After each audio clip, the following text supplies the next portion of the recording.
Is a approval of the July invoices. If everyone's had time to look at them, we'll need a motion to I'll approve. make a motion to approve. I'll second that. No, going too fast. Motion by Mr. Solsky. Second by Mr. Shirley. All those in favor say aye. Aye. Those opposed, motion's approved. Next item of business is approval of the July 14th minutes. We'll need a motion to approve. Motion to approve. Motion by Mr. Caldwell. Second. Motion by, or second by Mr. Moran. All those in favor say aye. Aye. Those opposed, motion approved. One note to Mr. Wiseman and Ms. Mizell are not present. Next item of business is approval of the August agenda, which we do have two corrections on there, right, Joe? I got the Wise property is on there as B2 and it should have been labeled as I1. And then down on the, is it Heiser Bob? Application, they had it as an auto parts, which it's not. So if we can make those two corrections and get a motion on the approval of the August agenda. I'll make, so moved. Motion Second. by Mr. Smith, Second. second by Mr. Solsky. All those in favor say aye. Aye. Those opposed, motion approved. Items for postponement and withdrawal. Just the Smith Wainscott thing, which is postponed, Well, D. and the Haddocks. Yeah. Ron, I think item A under new business, the Barnett property is eligible. For Are you what? talking about? No, postponements and Oh, withdrawals. postponement, okay. Nothing other than what's on the agenda. Right. So we're good on that. I'll make a motion to approve that, Chair. We need a motion on that? I don't think we need a motion on that one. I don't think you need to, but we usually do just for clarity of the record. Okay, we got a motion by Mr. Shirley, I'll second. second by Mr. Caldwell. All in favor say aye. Aye. Those opposed, motion approved. Next item is the consent agenda. We have two items on the consent agenda, right, Joe? I think there's technically three eligible, item A, item B, and item E. But I think there's somebody to speak, signed in to speak. Okay, well, we'll start down the line then. The first item eligible for consent is FSP 2016-45, the Barnett property. Final subdivision plat to create one new tract of 5 acres with 15.483 acres remaining in the parent tract located at 3295 Ironworks Road, south side of Loxley Court. The Barnett property. Is anyone here in opposition to that? If no one's here in opposition to that, we'll take a motion to I make a motion. consent on the Barnett. I make a motion to approve. I'll second. Motion by Mr. Shirley, a second by Mr. Solsky. All those in favor say aye. Aye. Those opposed, motion approved.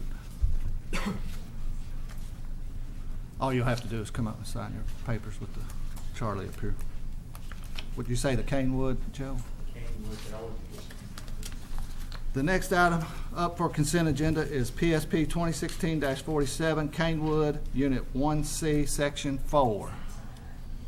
Amended preliminary subdivision plat for 10 lots located at the termination of the Masters west of Canewood. Is anyone here to speak in opposition to that one? Okay, so we'll be hearing the Canewood. We'll get to it in a minute, Bill. Thank you, sir. Did you say E was the next one, Joe? Yeah, then the last one is E, O'Reilly Auto Parts. The next application up for consent is PDP 2016-50, O'Reilly Auto Parts, preliminary development plan for a 7,225 square foot auto parts store on 1.515 acres located on the east side of South Broadway, adjacent to Whitaker Bank.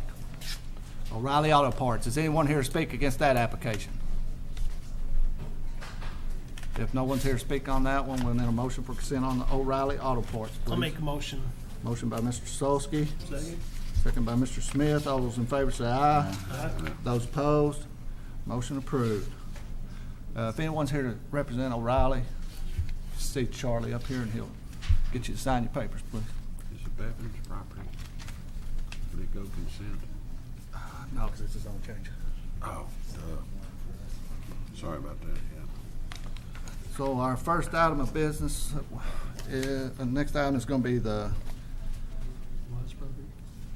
Yeah. Wise Property Zone Change. ZMA 2016-36, Wise Property Zone Change.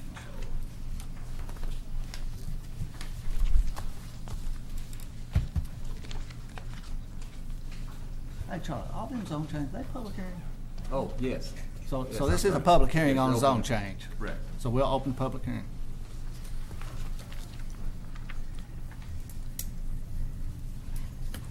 Go ahead, Matt. All right. This zone change is, the location of the project is at 3519 Main Street in Stamping Ground. The current zoning of the Hey, project Matt, site. let's let Charlie swear everybody in before you get started. Oh, yeah, we can do that. Yeah, everyone signed in to speak. If you could please stand, raise your right hand. Not necessarily just for this application, but for any of the applications. Do you swear or affirm the statement you're to make tonight to be the truth, to the best of your information and belief? Thank you. Go ahead, Matt. I'm sorry. No, that's all right. As I said, the project site for this application is 3519 Main Street in Stamping Ground. The current zoning is R1A, which is our most highly restricted single-family residential zoning district. The acreage for this project site is a little over a half acre, almost 0.6 acres. It does have water and sewer hookups, and the applicant is looking to change the zoning from R1A to I1, which is our light industrial zoning. Sorry. So a little bit of, I guess, background on this project site. This project site has not been used for single family in a number of years, if it ever really was. I'm not entirely sure. The existing building on the project site has been there for at least a couple of decades. So the current zoning is really inappropriate on this site. It's never, at least for the last several decades, it hasn't really been appropriate. So, changing the zone to something more appropriate, like a light industrial zoning, does seem to make sense. However, as far as looking at the project site, as you can see here, it's this site kind of at the corner of Commonwealth Drive as you come off of Main Street here in Stamping Ground. It is located adjacent to some property that is already zoned light industrial, and then this property back here, even though it's also zoned residential, is actually the water treatment plant run by, I believe, GMWSS. So this property is industrial use currently and zoning. This property isn't really single-family use, so there you can kind of see already there is some justification for rezoning this property to light industrial. This is the building in question on the project site that the applicant is intending to repurpose. So the building will remain, and we'll come back to some of the features of the site here in just a minute. But before we do that, KRS 100, the Kentucky Revised Statutes chapter that deals with planning and zoning and lays down all of the rules statewide, basically, has a couple of has some requirements that an application would need to meet in order for this body to recommend a zone change onto the appropriate legislative body. I've listed them here, and really for this project in particular, the most appropriate is this number one.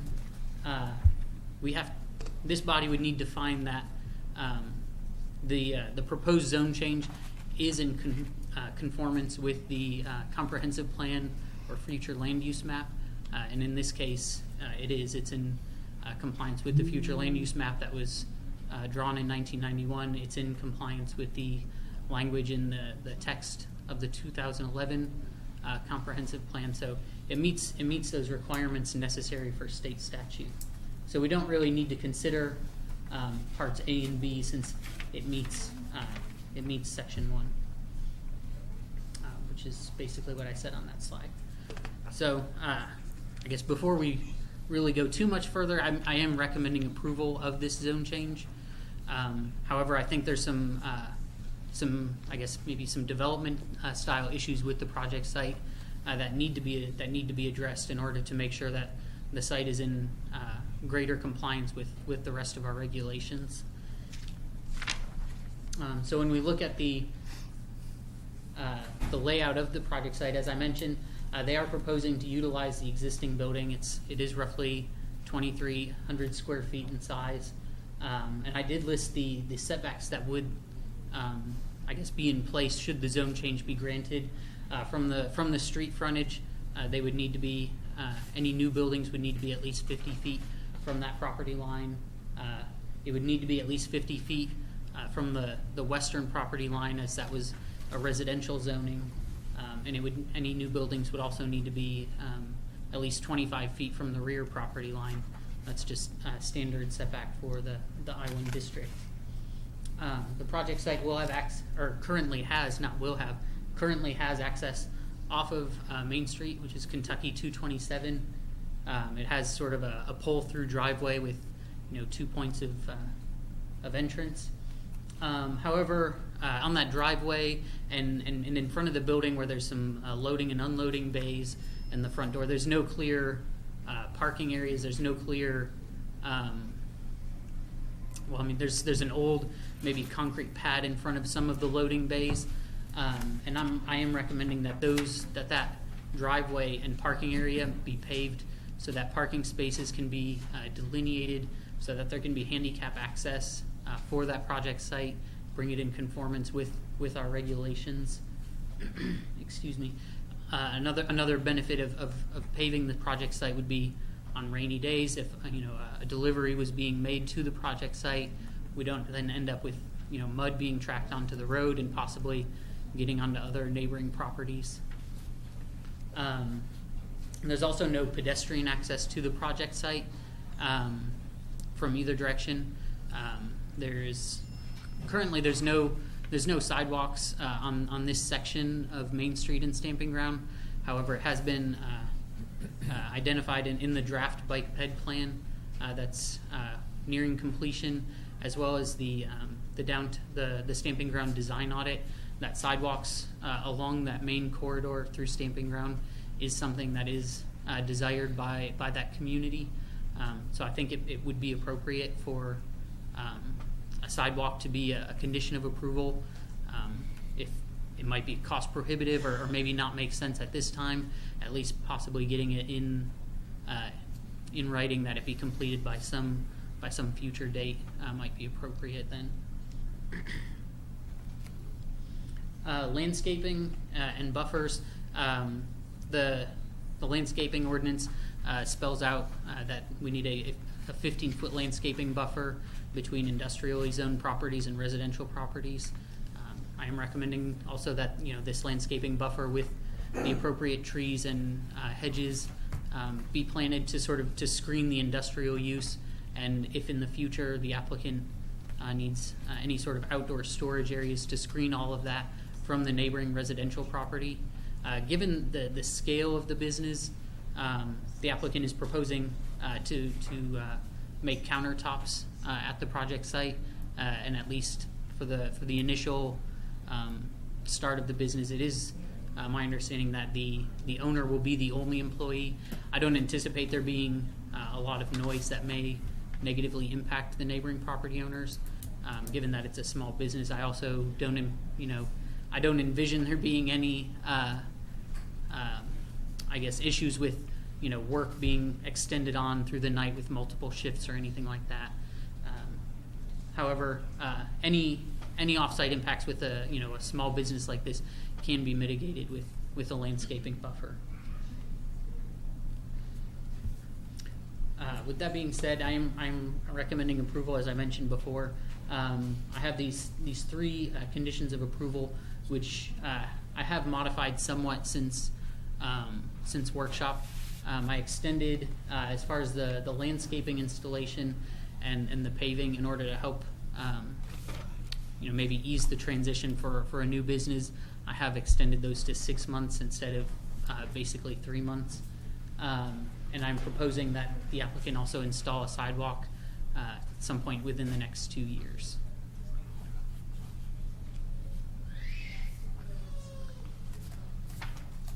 You shut the door. Joe, would you shut them doors for me?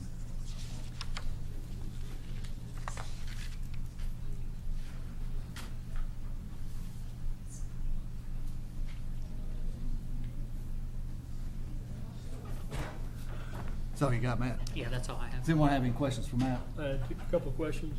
Yeah. One, Mr. Smith? did you determine what Stamping Grounds policy was on sidewalks? Oh, as far as maintenance, you mean, or Whose expense? for construction of sidewalks? There still be the, We talked about it at the workshop. Yeah. still be the applicant? I mean, my understanding is that in all the communities in Scott County, installation of sidewalks is the developer's responsibility. Future maintenance, I'm not 100% sure on Stamping Grounds policy as far as that. I know in Georgetown, it's the property owner's responsible for maintenance. My other question is, do you know about how many feet of landscaping it would be along that residential side? 100, 150 feet? I don't. I don't Pretty deep remember lot there. off the top of my head. I mean, Just talk at about- workshop, Bruce said that this is probably about 100 feet of frontage here. I mean, this is maybe equal or maybe slightly shorter of a distance along that western edge.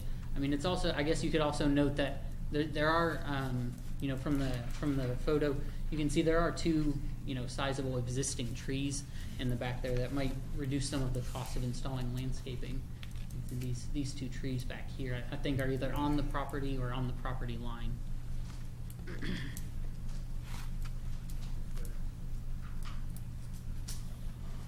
I just hate to see it get into a huge expense with, you know, just trying to get started there. Yeah.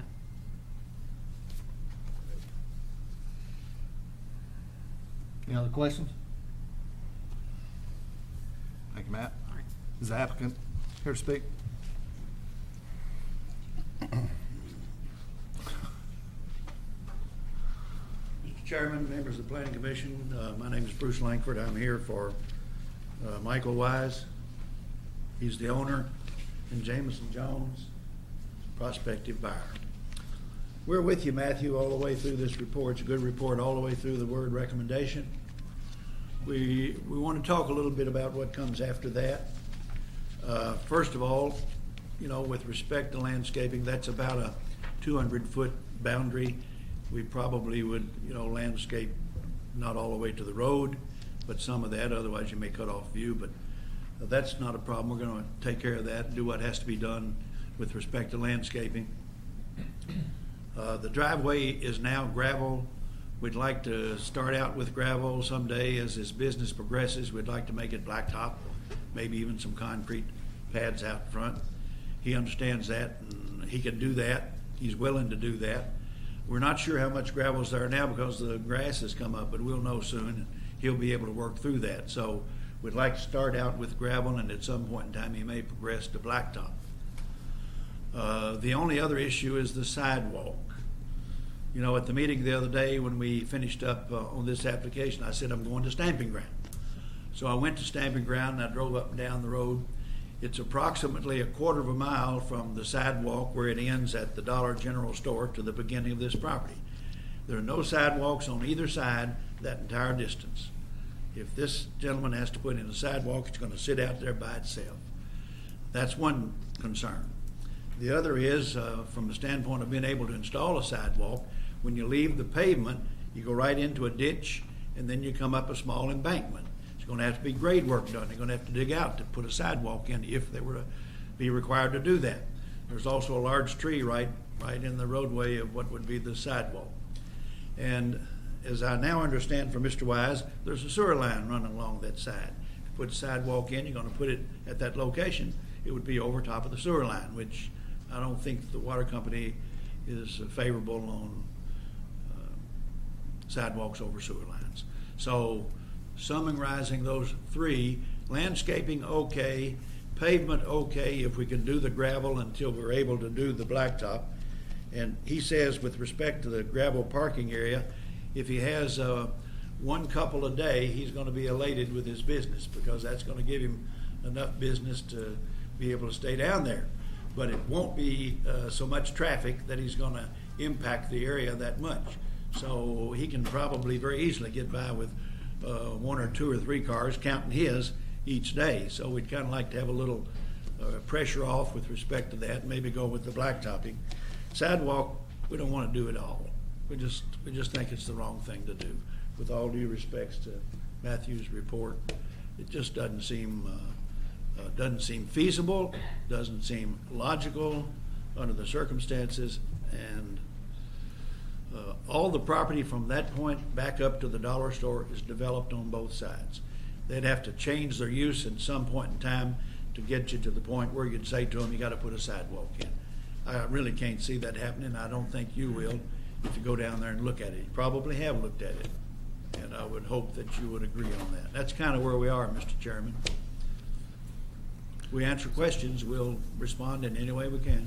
So he's against the sidewalk altogether, or? Yeah, it's just, it doesn't seem appropriate. How far did you say, Bruce, it ran? Quarter of a mile. Quarter of a mile he'd have to put in? No. To the, From the existing Yeah, sidewalk. to the last existing. I know it's a pretty good distance. I Says didn't know it about was a quarter 150 mile. feet.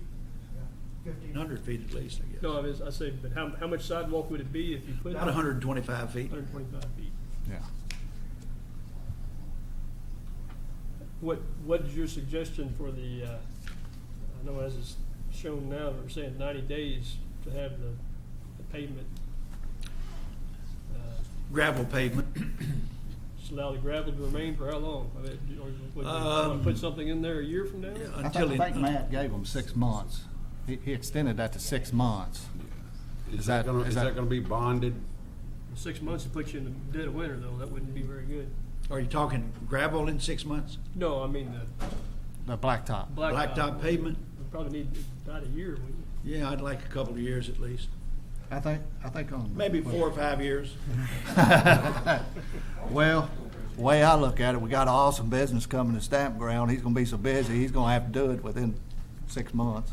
But, Well, I kinda agree. that's a good, do it when he has to do it. yeah, I really don't wanna see the sidewalks go away totally either, because, like I said, awesome business moving to Stamp Ground. He's gonna get so busy, people's gonna walk down there and see him every day, so.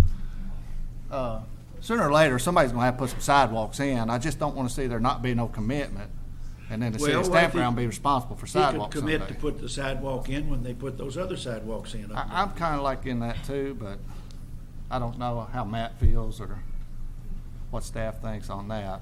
We could change the condition to state that we'll install sidewalks when one of the adjoining properties has sidewalks. We'll buy that. But would that be the responsibility of the current owner or the responsibility of who's buying it? Or say 5 years down the road, he decides to move and sells it, would the next owner take over responsibility of those sidewalks if they ever get to that part? Well, under this arrangement, it's the responsibility of Mr. Jones if it has to be done, because he's gonna buy it. I just want to see something attached to it so that it doesn't just fall away in a crack somewhere. I want to see that it's going to have some legs to stand on later on down the road. I think his suggestion's a good one. When they put in a sidewalk on either side, why, he could put his in. But what if he's not the owner? That's my question. Ever who's owner. Ever who the Ever who's owner owner, is at that yes. time. I mean, so the, Can that be attached to the deed? Could. that's what Yeah. I'm looking for, something like He that. could. Could we, Matt, could we set this up just like we do any street, possibly? And our time period is, what, a year? Of course, it's a different situation, I understand too, because there's a percentage of construction and completed construction involved there, but, I mean, could we do it for a year? Talking about With- sidewalk? Huh?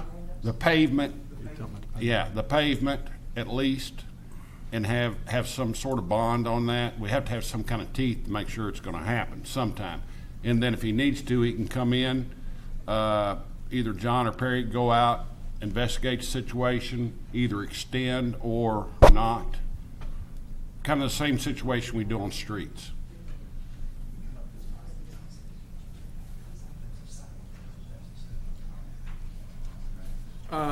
Probably what I'd say is that we can handle anything that you all think works for you all. In other words, if you think bonding is okay and or if you want to give a certain time period. The only thing I'd probably say is even if it stays gravel, we'd probably at least want to inspect it and make sure that it's thick enough and sturdy enough so it's not gonna rut and get muddy and so forth. Well, and and so fill on. in the drainage ditch, because the water drains from there across the I road. haven't been out, so But I think it drains across the road and goes in the that's little probably the creek only thing I'd across the say road. is that no matter what we do, we probably need to go out and make sure that what's there is serviceable. is Yeah. usable.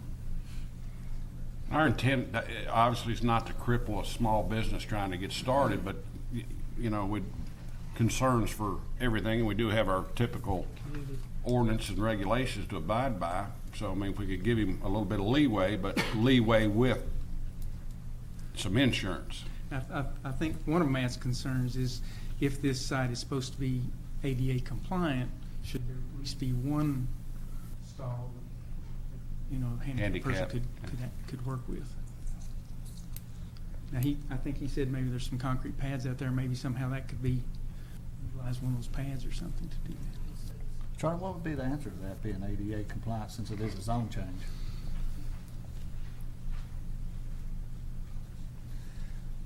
I'm not aware of how it could be ADA compliant if there's not gonna be any paving.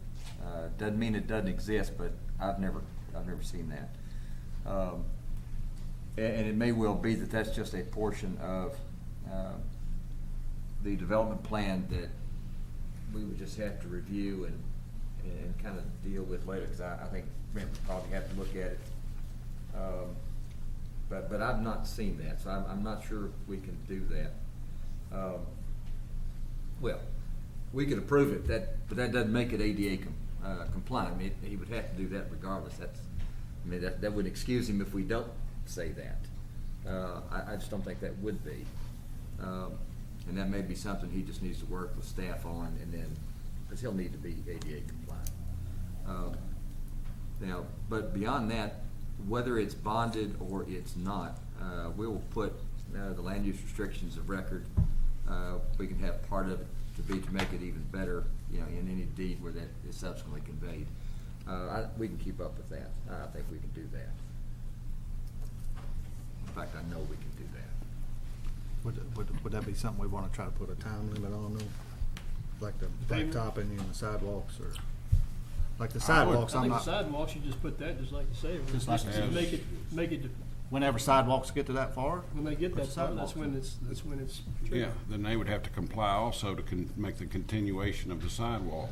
But, you know, Charlie says that can be attached to the deed. That way, if Mr. Jones sells it, whoever buys it from him, they're gonna know that they could possibly have that responsibility, or it'll just continue on. Yeah. And then when it's practical to put that sidewalk in to tie into the others, then that's when it makes sense anyways. And then by then, this young fella's gonna be making all kinds of money. He's gonna need a tax deduction. He can put a sidewalk in. that's right. That's right. Got it figured out, buddy. Yeah, it might be. So I think the only question we got is the blacktop right Yeah. at this point in time. Yeah. Can we make I'd that give him a year and 1 then, year? and bond it, just like we do a street. And then like I say, our, John Carter takes care of the bonds and whatever.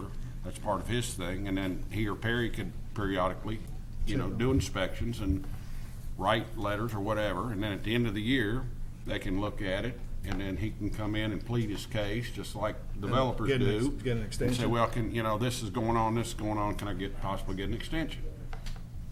And that gives him, latitude. He doesn't have to put that upfront money right now. I like that. Y'all good with that, Mr. Langford? How much we gonna give him? We'll much do it time? just like a regular road, A year? Give him the year, and then if he can't do it, What he if can we come in could and give put the him a extension. year from the end of this year?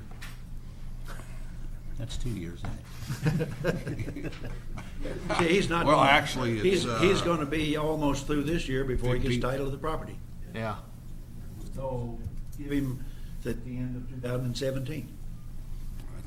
That's Give him fine. a- That's give him a fine year. with me, too. Yeah. A year from when he takes possession. We don't know when that's gonna be, but yeah, I mean, it could be, but yeah, I'm good with starting it in January. Yeah.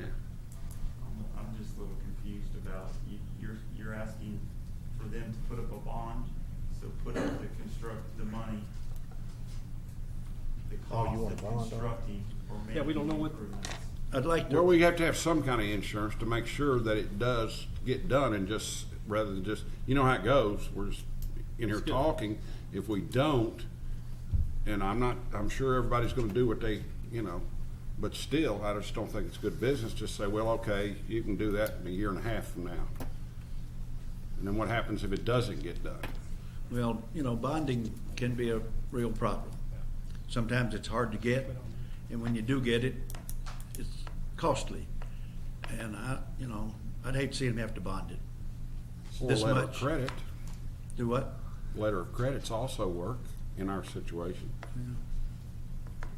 Maybe we could find another way to enforce it. I Use think the we enforcement just- rules. Mr. Perkins writes him a letter, And everybody complies with my letters, you know Yeah. that.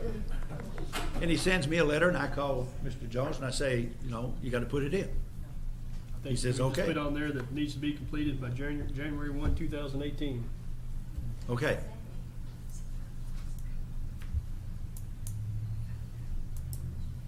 And that could carry over too if it property sells or. Sure, yes, yes. That's it? That's fine, yeah. Everybody Like I say, I understand don't that? want to make it hard on anybody, I just want to, but Mr. Langford says he's gonna make certain, did I not hear that he said he was gonna make certain that it would happen, so I feel a lot more comfortable. I want you to be comfortable. So the landscape ordinance, he's gonna do that within Yes. the 90 days? Yeah, we're gonna have to work with Matt to see what that really means. Okay. But he said okay on that, yes. And the ADA thing, y'all work that out somewhere along the line? That's the paving, isn't it? Yeah. Paving through the end of 2017, January 1, 18, okay. So the gravel, now he's gonna go ahead and add gravel to make it. Yeah, what he he's gonna needs have to out. make it, yes. Make it more appealing than what it Yes. is right there right now. Okay. And then the paving, would that be another condition, Matt, number 5, or would we add that as a condition, number 5? Paving to be done by 2018? By the- It's number 2, you could just change or add a date on it. down the Oh, end. okay. And just put that in, Instead of it being within 90 days by January 1, 2018. scratch the 90 days and put January Yes. of 2018. Paving shall be done.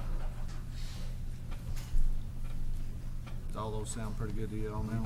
And the sidewalk when the others come down. Yeah. Okay. All right, now, since I'm trying to take notes on this, catch me up, please.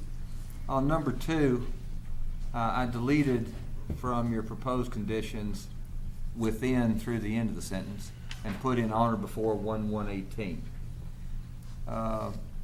On number 3, deleted by the end of August 2018 and just put at such time as either adjacent property install sidewalks. That's number 4. No, that's number 3. No, 4's gravel.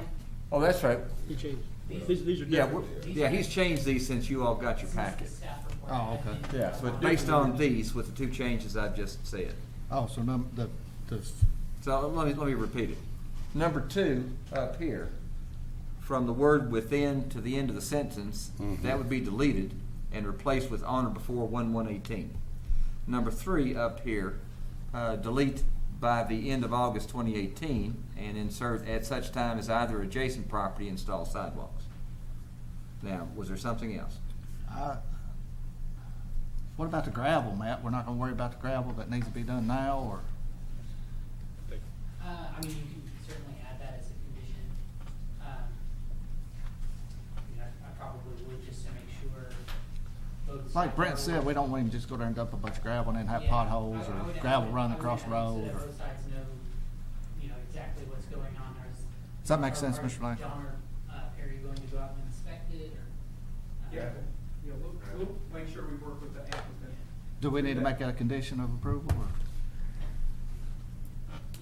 That's Just up to leave you it up. guys. I'm just saying that we'll make sure that we keep up with the project, make sure that that. He's gonna do that. Is satisfactory. I drove through it myself. There's quite a bit of That's gravel over quite, there. yeah, it's just growed up grass. I Yeah. mean, once you kill the grass, you're probably gonna find all kind of gravel down That's there. right. Just happens when you don't use it. So, I'm good with those conditions right there. Everybody else? Huh? Yep, yeah. Is there any more discussion on it? Anybody- Is anybody in the audience here to speak on this application? Staff have any more comments on it?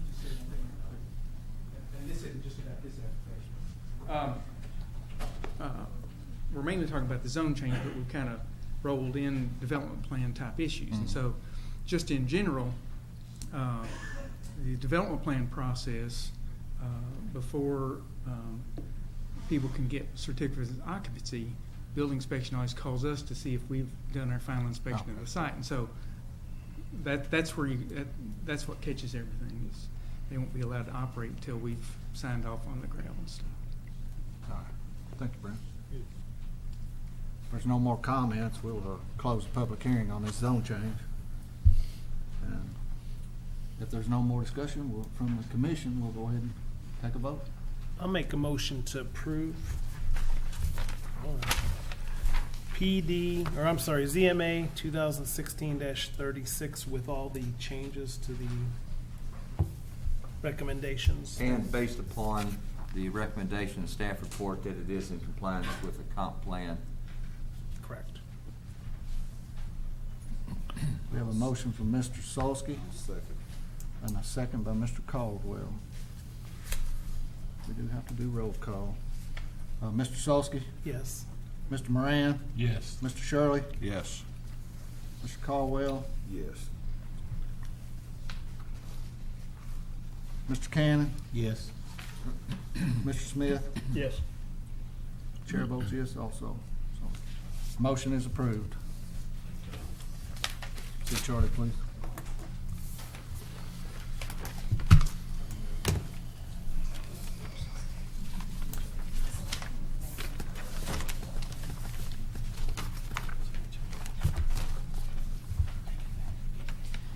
The next application on the agenda tonight is the risk property zone change. It was originally applied for as 3 separate applications. And I just want to give you a little bit of an update about how those applications have been filed and what the applicant is now seeking with tonight's meeting.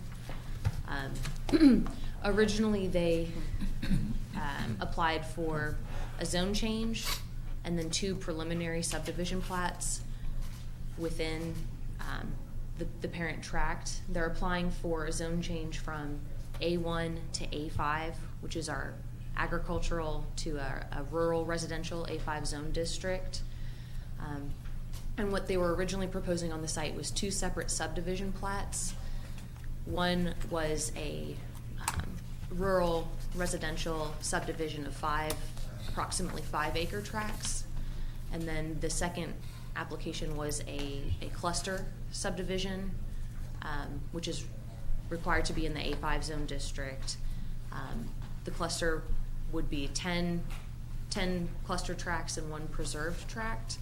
The applicant has since requested that we postpone review and or approval of the preliminary subdivision plat on the cluster, but would still like to move forward with the preliminary subdivision plat on the rural residential 5 lots.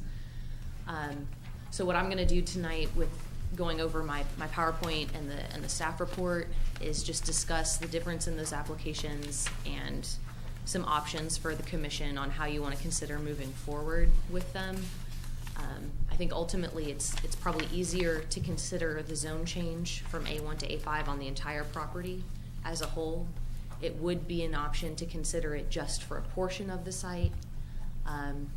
You as the commission also can choose whether or not you want to review the zone change and the plats, the preliminary plats at the same time, and make them contingent upon the zone change approval from the legislative bodies, or you could choose to say, I would like to wait and see the subdivision plat and the layout for the entire site altogether. So those are some options for you to be thinking about as I begin describing the site.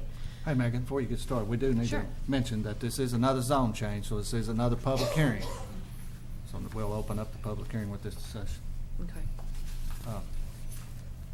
Should somebody let them know that, Are can they they still hear us out outside? in the hallway?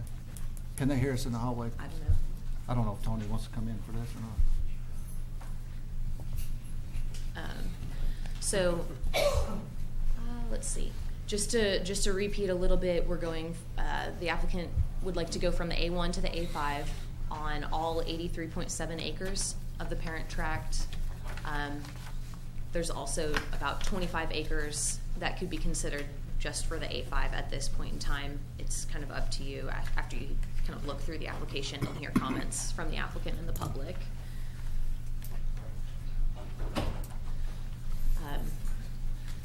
On the map here, I've included an aerial map that is overlaid with our zoning district. You can see the site of the risk property, kind of south of the bypass, east of Lexington Road, and west of the railroad. There's the red outline on the screen here indicates the area that is proposed for the rural residential lots. Those are the 5-acre tracts. And then the black is the remainder of the property that would be potentially cluster. At this point, the applicant has said that they're not sure if the cluster is actually what they'd like to pursue, which is why they've would like to postpone a decision on that at this point in time. They're just not sure if that's the way they want to move forward. I've included a few images just from the stub out on Risk Lane and then also from Wisteria.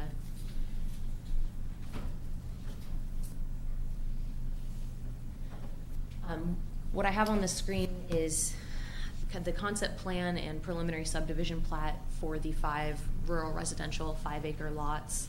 Again, they're outlined in red as I had on the aerial, and then black for what was the cluster.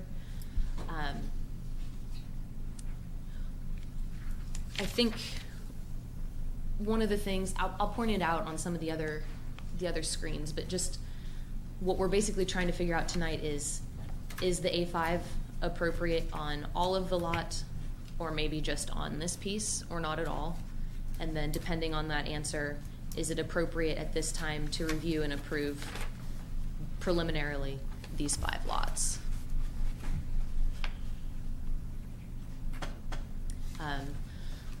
As we start to think about those questions, I think that it is pretty critical that we also consider the western portion of the site that's marked as preserved area that was originally proposed as part of the cluster lot.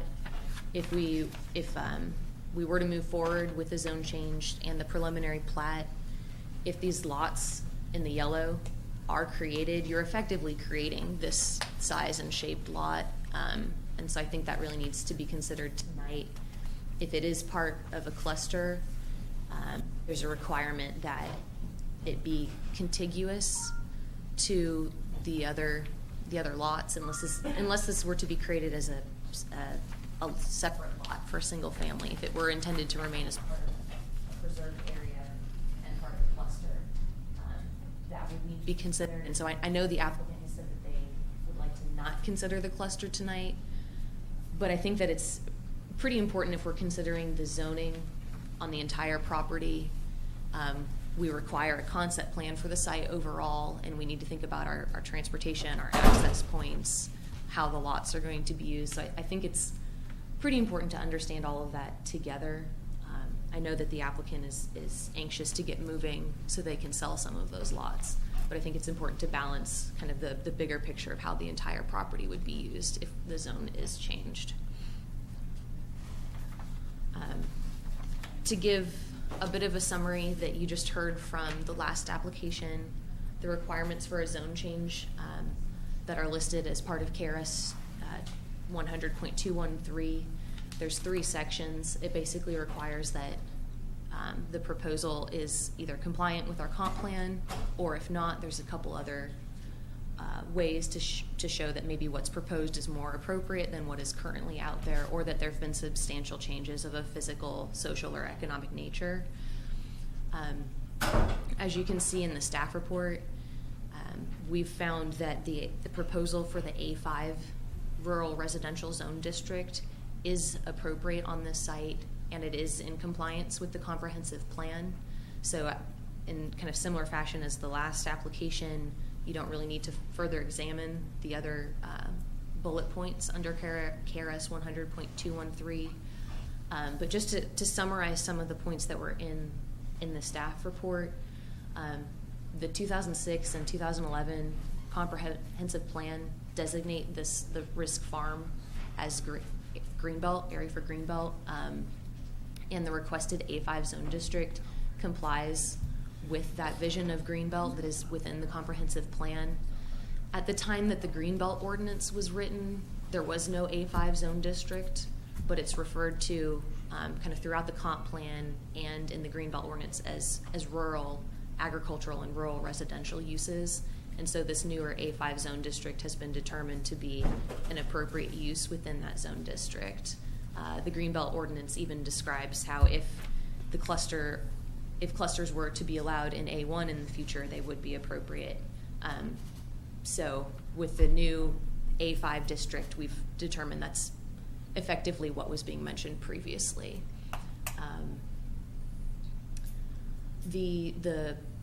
The proposal from the applicant for rural residential use is the same density that is allowed within the Greenbelt and within our rural areas. In addition, they would be helping to further define the boundary of our urban service boundary and the Greenbelt with this proposal, because of the Greenbelt and our rural A5 requires landscape buffering. They would effectively be establishing kind of a step down in intensity of use from more traditional residential subdivisions to a rural residential with 5 acre and or different size lots, but at a 5 acre density, and then back to our larger agricultural farms. And so the idea of the Greenbelt has always been to serve as that boundary and that distinction that would limit sprawl and future growth. And so that's why that we as staff have determined that this use is appropriate, because it is rural in density and it provides that buffer and that step down in intensity of uses. Additionally, in the staff report, there's some discussion about access issues. We are aware that the Stonecrest and Aberdeen Place subdivisions, there's only one entrance in, and so they're currently past the 200 single family cap that would traditionally require a second entrance. But with this site, it is only a maximum of 16 total lots more at a rural scale. And so we've kind of determined that at this point that seems the most appropriate when you balance it with all of the other benefits that you would get of actually stabilizing and finalizing the Greenbelt use and buffer. There is proposal and kind of stub outs for future connections if and when the Bryn Gardner, is that the right name?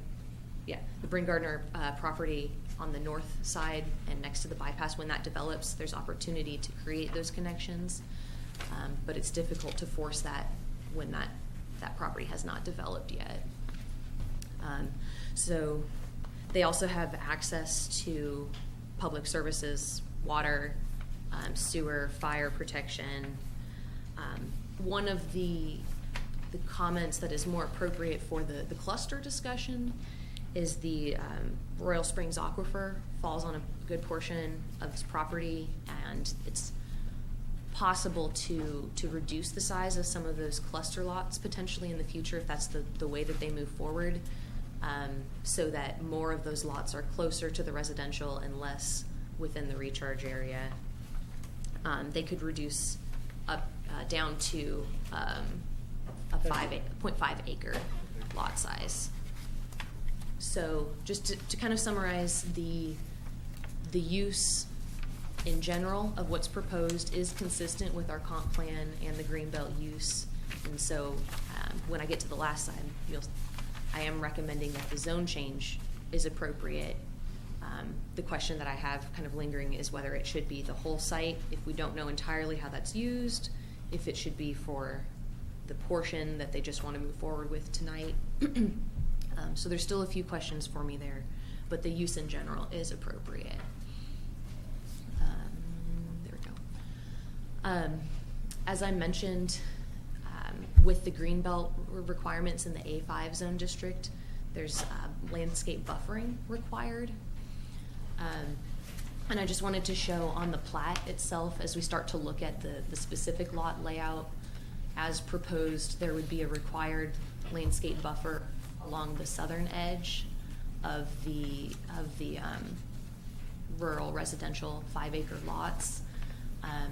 Effectively, this whole area on the west side is treed, so you would have that pretty much in existence already. The dots that I've included on this, over this plat, are kind of question areas for me, and the dots depend on kind of the timing and how things develop. If the entire property is zoned A5 and not A1, then the buffer would be required here. If they were to use a cluster of a similar alignment, then they would have buffer requirements between the cluster lots and the preserved area. In either case, it would create a consistent row of trees and fencing that would kind of distinguish that boundary along general lines of the urban service area and provide that buffer between our more urban and our more rural uses. If, for example, the zone change were permitted on just these 5 lots and the remainder of the property were to stay in the A1 agricultural district, there would be a requirement that these rural lots be buffered from the agricultural A1. So it's a little bit uncertain with not knowing how this is going to move forward, but if it got to the point where maybe it's a month or 2 difference, then we could deal with that all together as it comes in. But if it's something that's gonna phase and be substantially different in the length of time it takes to get there, and the entire property is not rezoned, that would create some differences in the way that the buffering, the trees and the fencing are enacted. Just trying to make sure I'm covering everything that I had written on the slide.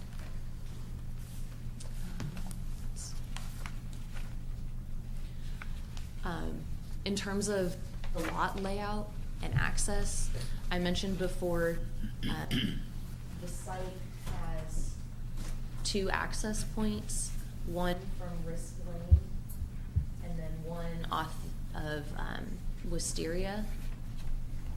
As of right now, it's proposed that if you kind of ignore the green, if you ignore what was the cluster application and you just focus on the white, they've got lots 1, 2, 3 with access from Risk Lane, and 4 and 5, I believe, with access from Wisteria, creating an access easement here. One of the concerns that I have with the lot layout as it is basically that if you were to create these 5 lots in the white, these 5-acre lots, you're effectively creating this extra, I don't know how large that is, 5 to 7 acre space that is connected by a 50-foot strip of land that would share some of the access space here. So if they were to do just this at just this time, I guess you could have this tract and tract 1 and 2 with access from Risk Lane, and then tracts 3, 4, and 5 with access from Wisteria. But it kind of there'd need to be a separate entrance for the remainder. It just creates a little bit of confusion because we have a requirement that only three tracks utilize or a shared access easement, or they'd have to upgrade the road to meet our either city or county standards if the zone change were approved by either entity. So for me, that's why I think that it's really important to consider the overall layout, even though I know they just want to move forward with these lots right now at this point in time. Where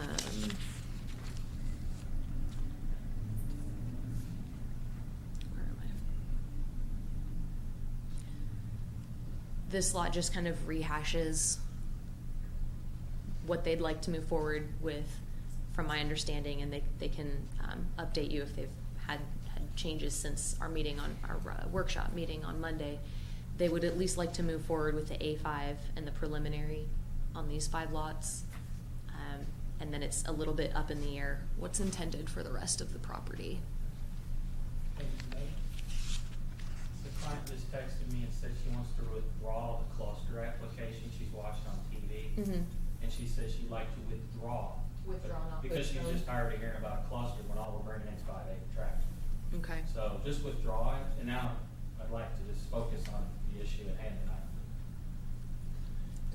Is the zone change still proposed for the entire property or just the 5 As we acre? discussed in the workshop, that was one of the last things discussed, if you'll recall, the people there, it's just for the 5-acre tracts tonight.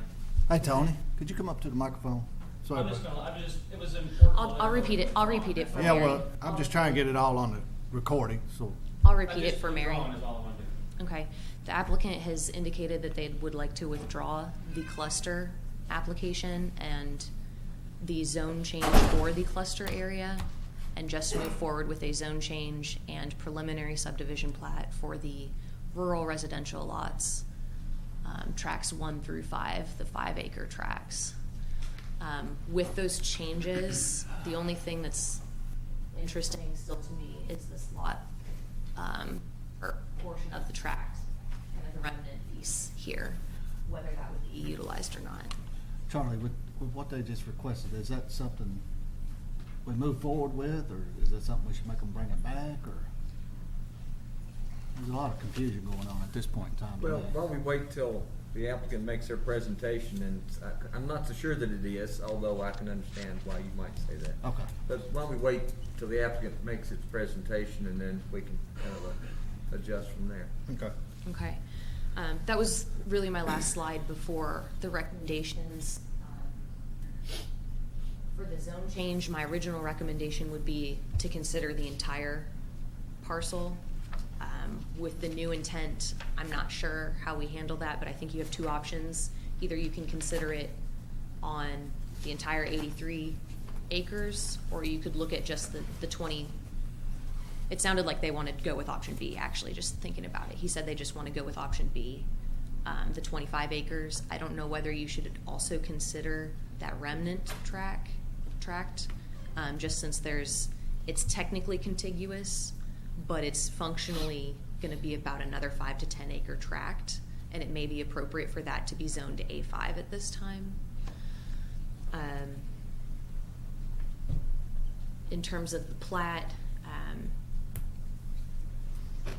as long as we can figure out that remnant tract, I'm recommending also approval, contingent upon getting fiscal court approval. I think we had originally listed either fiscal court or city council based on the cluster being part of the application, but if it's just going to be 5 to 10 acre lots, I think it's okay to just keep it within the county. They're not dealing with extending the road to city standards, any of those issues. So I think it would just be most appropriate to go to fiscal court, but you could make the plat approval contingent if you feel like you have enough information at this time. The other requirements are just meeting our standard zoning and subdivision regulation requirements, working with the health department for their septic systems, and any requirements of GMWSS regarding water. Conditions 5 through 7 all have to do with provision of the landscape buffer, the tree areas and fencing, and making sure that those are installed. We have to get the zone change done before we get the Right. plat. I just wanted to share my recommendations so that the applicant can come up and address. You can choose to just do the zone change and wait on the plat. You could choose to hear both and make a decision on both tonight. It's up to you. Okay. So that's all I have. Do you have questions for me? Anyone have any questions for Megan? I have one quick question, Megan. If we assume that we've got 5 lots here, the five lots are wanting to divide off and 2 entrances, so that Yeah. you got three off of each entrance, then potentially, I guess even this Yeah. preserved area to the left If- here can still be accessed off of one of those. If you worked with the remnant, I'm just going to call it the remnant. That makes sense to me. I don't mean that in a bad way. This piece, if you were to treat that like an additional lot, you could have 1, 2, 3 with access from Risk, and then 4, 5, 6 with access here, and a separate drive or separate entrance for this larger remainder. And that would, I think that would meet the intent of the private access requirements. If you were to do that, I think the best way to tackle that would be the A5 on everything in the red and west, and then leaving everything on the eastern side as the A1 right now. What would they have to do, Megan? Put another little extension of a drive to, up on the top? Yeah, they would Off need of to do Wisteria. a driveway and access road. These 3 lots could share the access point here, and then the same from Risk, and then if the remainder of the property would have access from Wisteria Lane, they would just need some other driveway access point. Extension on that. I think you got 2 options there, depending on what they decide to do with the cluster. But, I mean, as far as this left remnant. Yeah, so as I understand from the applicant right now, they just want to deal with the western half of the property, and then in the future, they can determine whether they want to come back, and they would do a zone change if necessary. From what I heard from Tony the other night is that the owner is not sure exactly what they want to do here yet, and so when that's decided, they would need to come back if they want a zone change. I think I'm kind of like you, Megan. That little piece on the west,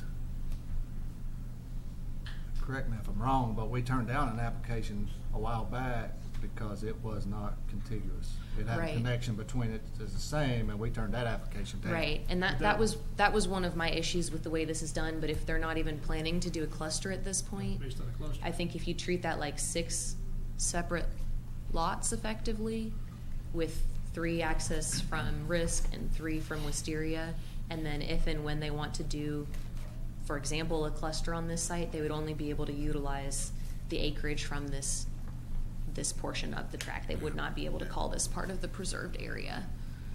If someone wanted to buy, one of the things that I heard the applicant say previous to all of these meetings was that they had someone that was maybe interested in this preserved area, both sides. They could in theory purchase both lots, so it would still makes sense. allow it to be utilized, but better meet the intent of our regulations.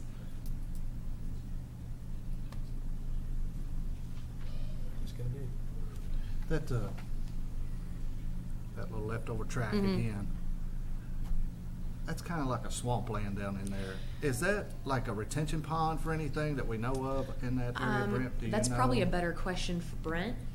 I mean, that does hold a lot of water down in Yeah. there, so I'm just kind of worried about that. 2 things going on, Rob. There's actually a detention pond here. It's part of this older development here. And then there's parallel detention ponds here, which is for the Stonecrest. And then water from Green Garden actually comes underneath Stonecrest between the 2 detention ponds, goes on. Well, I know right behind Harmony Christian Church, it's like a pond back there too. Well, now the old Walmart over here had a detention pond back in here too. I think it's in right where the A1, A5 area Oh, is. yeah. I mean, that's, Here than that, so I'm not sure. I've walked down in there before, so I'm pretty sure I know that that's a retention pond. That used to be. We'll get to that. road. We'll- That used to be a road to access the farm. We'll get to that in just a second. Put that in. I just know it stays wet down in there, so I'm kind of worried about that being zone A5 at all. I mean, would they be able to build anything on that? A5 is pretty similar in terms of uses to our A1. It just is a little bit more restrictive in terms of conditional uses. It requires more fencing and buffering than you. So if this were A5, it would require a landscape buffer along the adjoining A1.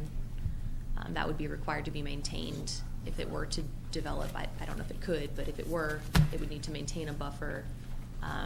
If it were to develop, the setbacks though for a primary structure in the A5 and an A1 is 50 feet setback, but for the A5 it reduces accessory structures like barns to 25 feet. So that would be a difference between the A1 and the A5. Okay. In terms of stormwater and retention, that's something that Brent would look at before the final plat could be recorded. Well, the other difference between A1 and A5 would be if you go to A5 with a cluster, Right. your preserved area only has. Right, but they wouldn't be One or able to two use building 5 codes. acres. You can't really cluster a 5 acre Right. lot. So they would only have that option available to rezone on the eastern side of the property in the future. And if you were to cluster, it doesn't increase the number of units. So the density of one dwelling unit per 5 acres is the same. It just means that you're clustering and putting smaller lots all together and preserving some acreage with the intent of kind of retaining farmable land. So that on a site of 83 acres, I think it was a total of, is it 83 acres? Yeah, there's 16 total 5 acre or 16 total lots based on the parent tract. So they'll have utilized 6 of those, so a maximum of 10. So that if they were to do a cluster, instead of the 10 and 1 preserved, they'd have 9 and 1 preserved as a possibility. Can you tell us again, Megan, how many lots are you accessing that one entrance again? I believe the number is 238 lots.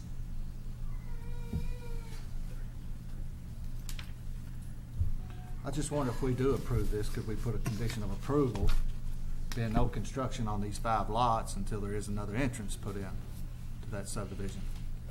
Do that, can you? I don't know. Why couldn't we? They're locked right now, that, What? until, They're unsaleable if you do that. Me personally, I'm not voting for another subdivision or any more lots being put onto this thing until there's another entrance on it. But I'm just trying to help them out. That's just my personal opinion. Yeah, I understand what you're saying. The reason that we went with it being appropriate was just the density. It is more of a rural scale. We do recognize that it is over, but I think that it would be pretty difficult to work with gaining access through the Bryn Gardner property. That's a pretty sizable distance, and I don't even know if the layout is determined at this point. Yeah, so it's something that you could definitely do, but I think it would make it difficult for the property owner to do anything on that site. Anyone else have any questions for Megan? I'm just curious to see if anybody, what the audience is. I guess we'll hear from the applicant next. But I got all my kids, so I'm kind of stuck here. We'll need you up at the microphone. All right, come on in, guys. Be prepared for the service. We're not gonna put up with a service. No. I'm not gonna put up with a service.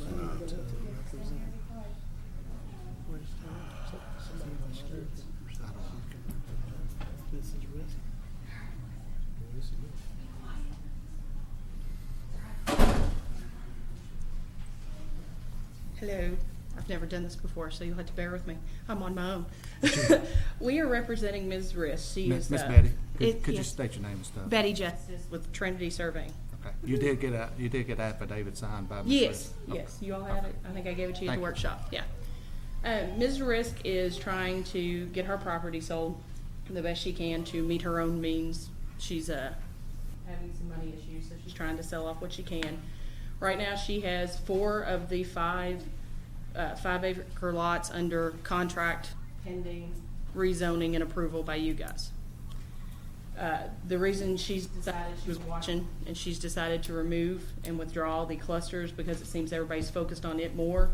They're not worried about selling the clusters right now. They have people interested in them, but their contracts only go through like halfway through September.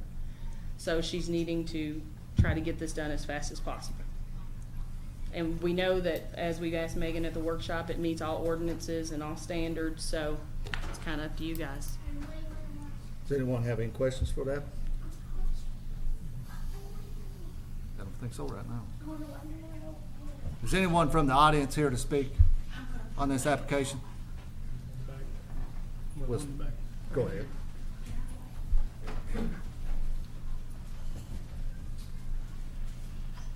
If you'll state your name, please. Yes. Thank you. I'm Tom Miller. I'm an attorney in Lexington.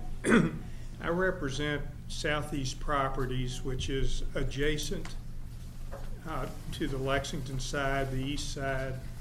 It's Cane Run Farm is how you'll be familiar with it. It's a 250-acre horse farm and lake. You were mentioning, Mr. Jones, the moist land, and we're talking about some detention basins. What I can tell you is since the construction, it may slow the water down, but it sure doesn't stop it. This is the front field of Cane Run Farm after a heavy rain. It did not flood like that prior to the construction in the areas that you're addressing. Is that 25? Yes, sir, that's 25. Would you please, do I? Page down, I can show you the button. Okay. Here. This is the front entrance to Cane Run Farm after a rain. The water, I'm going to show you a picture later.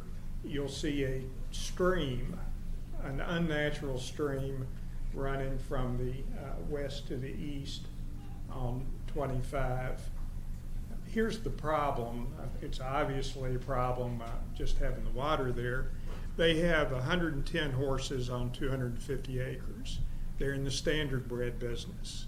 And as I'm sure you know, the standard bred business in Kentucky is substantially weakened in the last several years, but they're holding on, and it's a true family farm.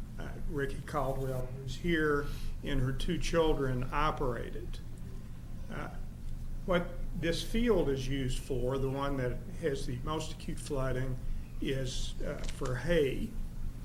And if the hay gets washed out, they have to buy it, and it costs them thousands of dollars to replace it. And standard bred boarding and sale horse farm is operating, it's like a grocery store. The margins are very thin, and if you eliminate their entire hay crop, it's a substantial economic damage to them. That's where their stone fence is actually washed out as a result of the water flowing from the properties that we're talking about. That, again, did not occur prior to the construction in the residential properties up above. They try to keep horses in these fields. They just don't have enough room on the farm.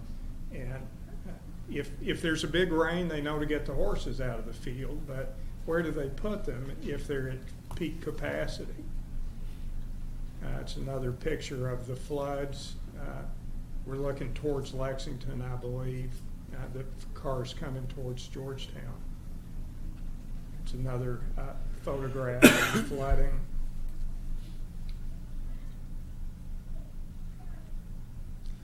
This is the stream I'm talking about. It would be dry on a dry day, but it's coming from the area of the Risk property, flowing downhill after a heavy rain, and it ends in that front field.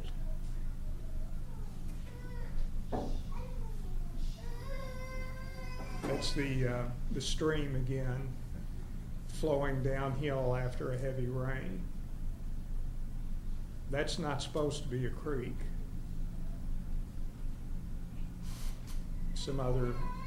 This is a construction site on the Risk property.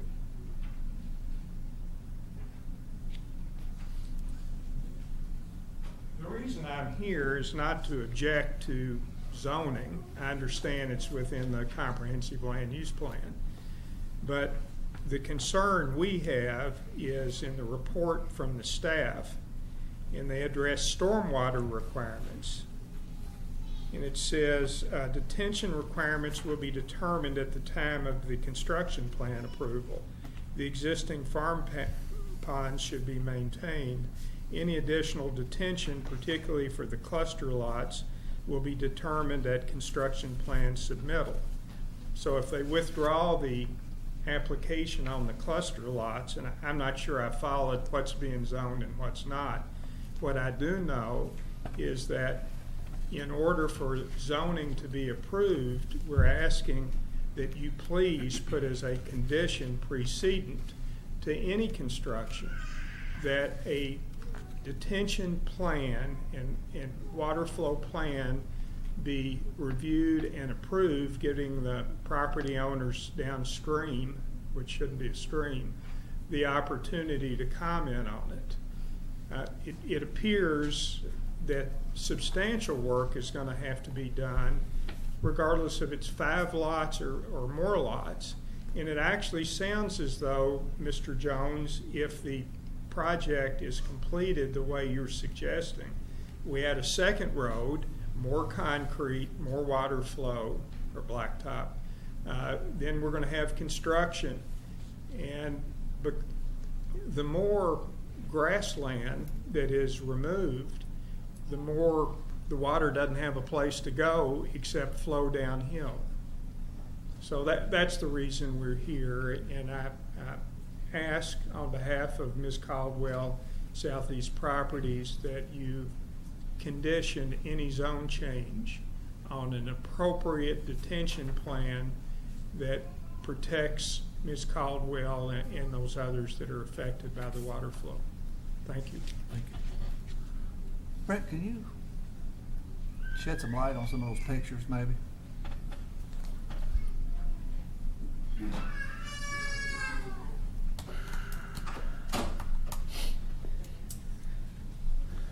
Do you know, like, any of the previous conditions of the subdivisions that were put in there?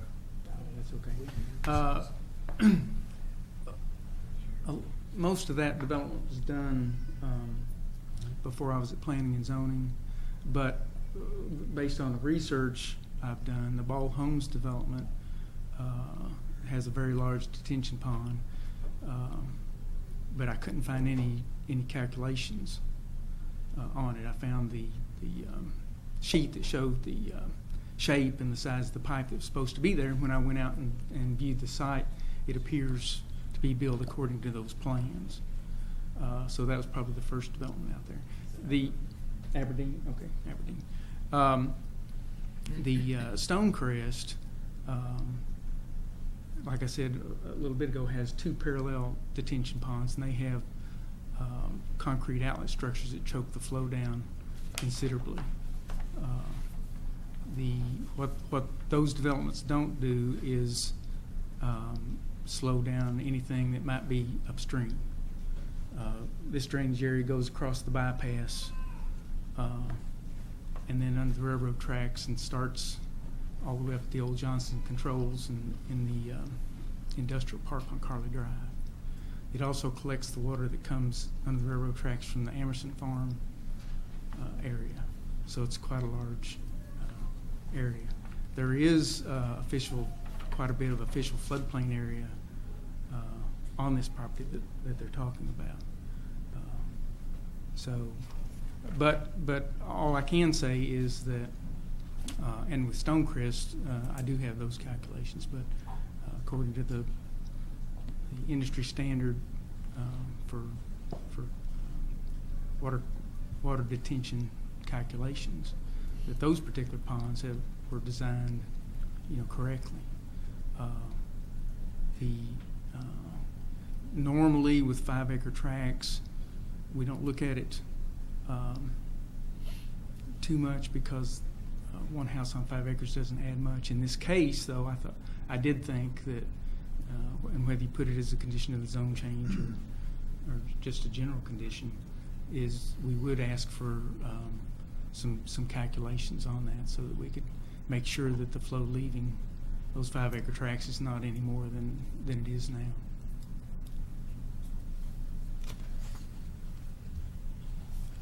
Does anyone have any questions for Brent on that? The flow that comes through here now, it wouldn't affect any of these 5 tracks, would it? Would it be down here in the You mean from these pictures? Yes. No, these are all downstream of. I know they're downstream, but I'm saying that water does exit through. Yeah, that water would make it down through here. It goes across the Johnny Saunders track and then goes across the driveway for Roger Quarles' property, but then it kind of runs along 25 all the way down to the bridge before it gets in Cane Run Creek. All right, so if we were looking at this plat, this water would exit over this way, not through here? There's two drainage areas, and I don't have that map in front of me, but I think most of it, my recollection is, goes more towards the corals, through the corals property. I didn't have a copy, so that helped.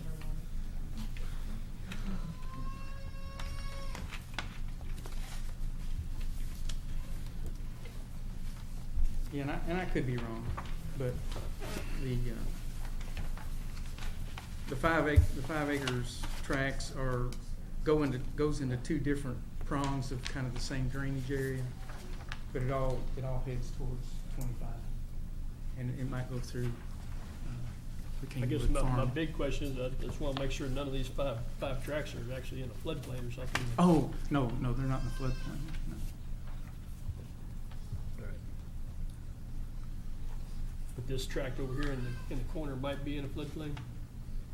I was just saying that as you go south on 25 and get closer to the bridge, there's a lot of floodplain area around on both sides of King Run Creek. You know, it flooded that landscape place there. It also gets up around the barn that the church is using for a youth center. It floods the bottom to the south of that. So there's always been a lot of water along King Run Creek. That water actually comes from Fayette County. Lexington. Anyone have any more questions, Brent? Brent, what year was these pictures taken? He could say, but probably this year, last year. April last year. Just It was in April 2005. 15 or 15. 5? 15, no, I'm sorry, 2015. I'm 71 years old and it's flooded for 71 years in that same place. Just about. Any more questions, Brent, or? No?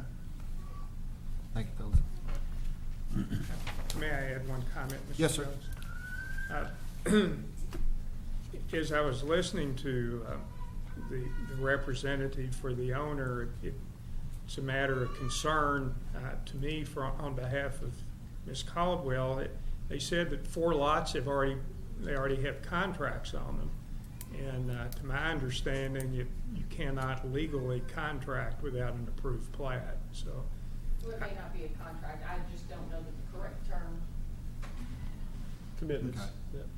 I don't know what it is, but it's a matter of concern if the people are going to be buying lots, whether legal or illegally, without knowing that there's an obligation to control the water flow off of that property. I would hate to have a problem on behalf of Ms. Caldwell with one of these property owners says, well, I bought the property and there wasn't any detention plan. I didn't know anything about controlling the water. So that's the reason I believe it's important that particularly if she's going to try to get commitments on the lots, that at the time the zoning is approved, that there is a clear obligation to control the water flow. Thank you. Thank you.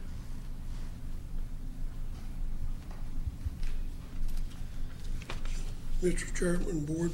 My name is Pete Short. I live on 141 Wisteria Lane, and I'm kind of against this thing for different reasons than they are. I bought my property over 2 years ago. I was told with these people that there'd be an access road run from 460 over there. It wasn't on paper to me, it just was verbal. That's not been done. We've been told to be a playground for kids over there. That ain't been done. They said they're going to be like Aberdeen Place, it's good infrastructure for people. Well, it's not. You know, when them cars are parked down there in Aberdeen Place and those curves, sometimes it's a nightmare driving through there. Right now, they've got 8 more new units being built right now in Stonehenge. They've got more there to build. And another reason, they got Wrist Lane, they can't go in there. Another reason I'm against it, I bought a house in Wisteria purposely because it's a cul-de-sac, you know. There's 6 of us own homes there, and now they're wanting to open it up and put a road through it. That wasn't the way it was when we bought it, you know. I mean, We've been promised one thing, it ain't been done. And it's probably 200 yards from Quality Drive or something like that over to the property if they wanted to put one over there. And we wouldn't be losing everything we've got, and we wouldn't be putting more traffic in Aberdeen Place. And it is at times. Now, sometimes you go through Aberdeen Place, there ain't a lot of people there. They're at work somewhere. But sometimes when they're parked in there in those curves and stuff, it could be a little dangerous getting through there. And in Stonehenge, we're getting more and more children there all the time. You know, and more and more people going in there all the time because there's a lot of houses yet don't have people in them. So without another access in and out there, then it's going to get kind of a lot worse driving through there. And that's all I had said about it. That's why I don't approve this till something's done about that. Because promises don't get it done. You know, we've been told and promises don't get it done. We'd like to see them do what they say they're going to do.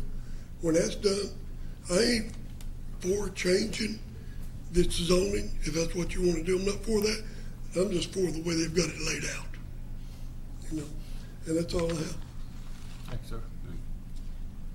Does anyone else have any comment? Well, I don't, Could you state your name, please? Ed Bringardner. We had the property to the north there. My main entrance was the cluster lots and setbacks on them, that type of thing. But since I guess that's been withdrawn, that's not relevant tonight. But I might as well say something now. I'm very concerned about Stonecrest and how it was handled and stuff. There's two houses right at the end of that cul-de-sac to the north of us that are about the back corner of the house, like 20 feet from the fence, property line. How is that? That would have to go through somebody else other than me. That's building inspections or some inspection somewhere. Either you met the setbacks or got a variance. How can you get a variance? Oh, you can get a variance. You can get a variance on anything. Sure. Go to Board of Adjustments. Why and ask wasn't for I one. notified? I don't know. Well, I'm not sure anybody did. I don't recall one coming to the Board of Adjustment. 20 feet from the back of the but you fence. probably- I mean, the corner of the yeah, you house, should've not gotten- the patio. The corner of the house Yeah, is 20 feet from the edge of the fence, the I don't property. recall that getting a variance, but that doesn't mean it didn't happen. These are the last two houses they're putting on that the back cul-de-sac, so they had to move them back. Somebody allowed them to move them back. You really, Variances on those. Well, yeah, you really ought to just. Well, right go now, up- hey, right now, we're worried about this zone change right here. Yeah. We're not I know, worried about I know, Stonecrest. We're not I worried never about got a any of the chance rest to of it. comment on the other, so I'd like to comment. Well, but if you would, you need to contact the office, let them check the file and see what has been done and approved on that property. Does anyone else in the audience have any comments? Any more discussion from up here from any of the staff or the applicant, or if there's no more discussion on that part, we'll close the public hearing. We'll move forward with some more discussion. Can we just talk first, if we might, Mr. Chairman, on just what is to be subject to a zone change? And if I can throw out just a suggestion, I understand clusters have been withdrawn. That's actually development after the zoning. So I don't think that really affects the zoning at all. The staff report made it pretty clear that zoning, for zoning purposes, this satisfies the ordinance, period, and the future use plan, period.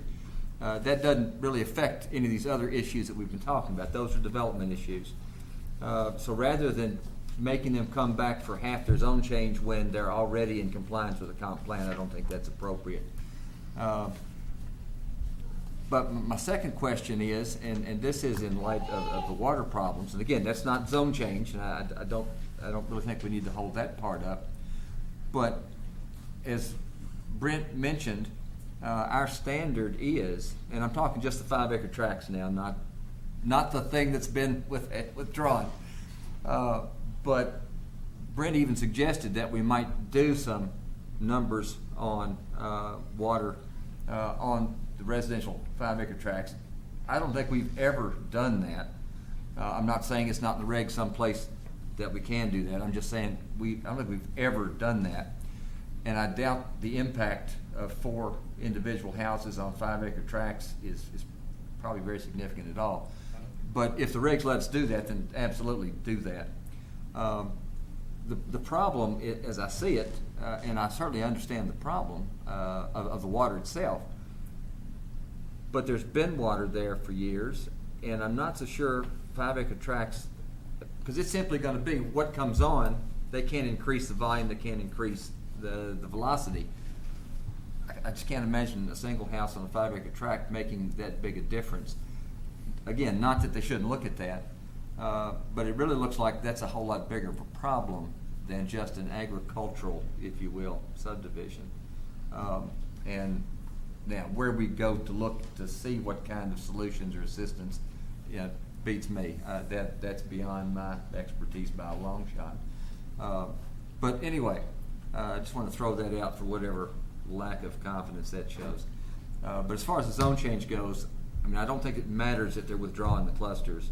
I think that's just simply a step that they're in compliance on. And then staff can see what we can do about the water.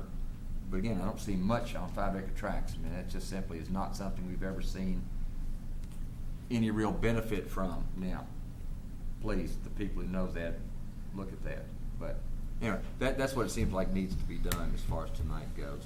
And then when they come back with a cluster, if that happens, if it doesn't happen, then at that point we look at water and whatnot for that. But if all we're looking at tonight is 5-acre tracts, then we don't really have a whole lot to look at tonight, because that just simply doesn't have a whole lot of impact.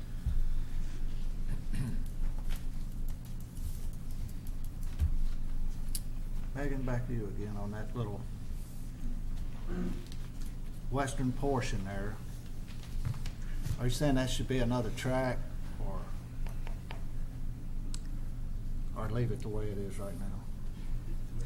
The problem with it, if it were to not be another tract, is it just confuses who's utilizing what access easements.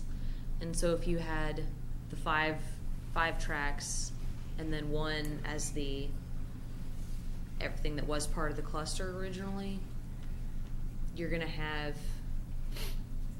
either someone crossing that would, if you're the main portion of the lot on the east side, if they were to drive back and forth, they would utilize 2 access easements rather than 1, which would add a 4th user to one of the sides, unless you were to create maybe an additional driveway or something.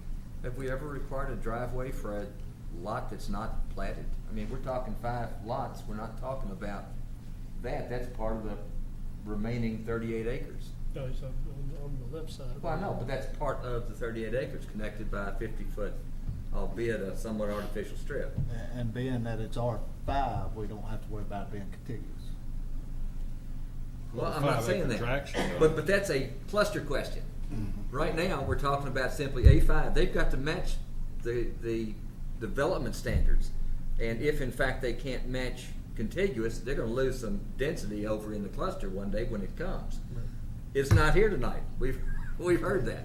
But I don't know of us ever requiring a driveway for something that's already connected to a farm that's not part of a platted lot. I mean, I just think we're looking at problems that may present down the road, but that are not presented tonight. Tonight we've got an A5 zone change, and we've got 5-acre tracts. Unless I've overlooked something, but I think that's all we've got tonight. Somebody tell me I'm wrong or I'm right. Yeah. That sounds like the best explanation I've heard yet. Well, I mean, I think that's appropriately what we've got in front of us, and I think that's what we deal with. And then if they come in with development plans that show something else, we deal with that, and we deal with water in the meantime as best we can. Does that make sense? Everybody else? That makes sense to me. Can you put complete sense? And if we approve this zone change in the 5-acre in the 5-acre tracts, and that piece ends up non-sellable, That's the owner's problem, that's not our problem. That's correct. Yeah. It's If six this total. is what they want tonight. Six then- total, and then I guess if you want to nix the utilizing other access easements, they could go out, use a public street, come back in the other side. If you want another perspective on that. Joe, can you go back to the conditions of approval? I'm just wondering, need to look at those again?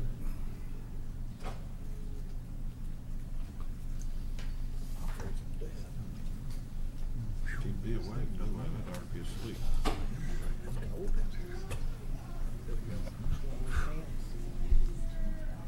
That's probably all we need. Are there any other questions for me at this point? Hmm? Any other questions for me? One, for me, and I don't, I know what we can do.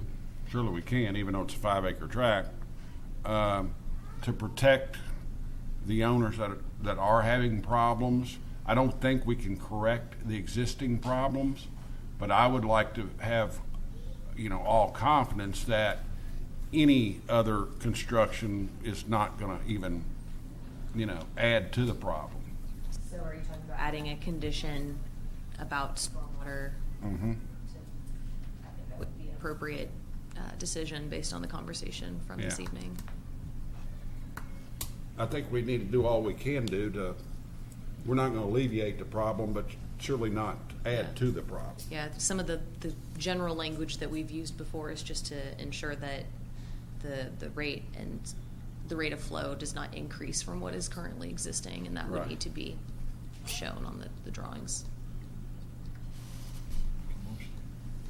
The only question is, have we ever done that before on a 5-acre tract? To my knowledge, no, but This is at that- different. This is a different way. I They'll think. probably come back and change that later and put all clusters in there. I think they could later. To answer your question, Steve, there is one case I can think of, and that was for Heritage, almost out at Newtown. Those clusters on the left. Ms. Seagram, property between that and Newtown Pond. And that ended up with a very small detention pond to control water that That's the only case I can think of. And while technically that's not 5-acre tract, it's still that same density. It's a 5-acre density. But that's the only one I can think of. Well, I've heard plenty of complaints from Roger Quarles. This is the first time I've heard anything from Southwest Properties, but I know I'd hate to add to the problem, but at the same time, surely 5 houses are not going to be the straw that broke the camel's back. Now, to give you an example, and we can do this in-town subdivision, is you can collect all the roof water, and in this case, with even driveways, and you run it into a gravel pit in the yard somewhere, and it holds all that water, and that's the ground door. So Brent, I hope Mary hears something you. simple as that could fire the water. I hope Mary hears you. Oh, she can ask me. You know better.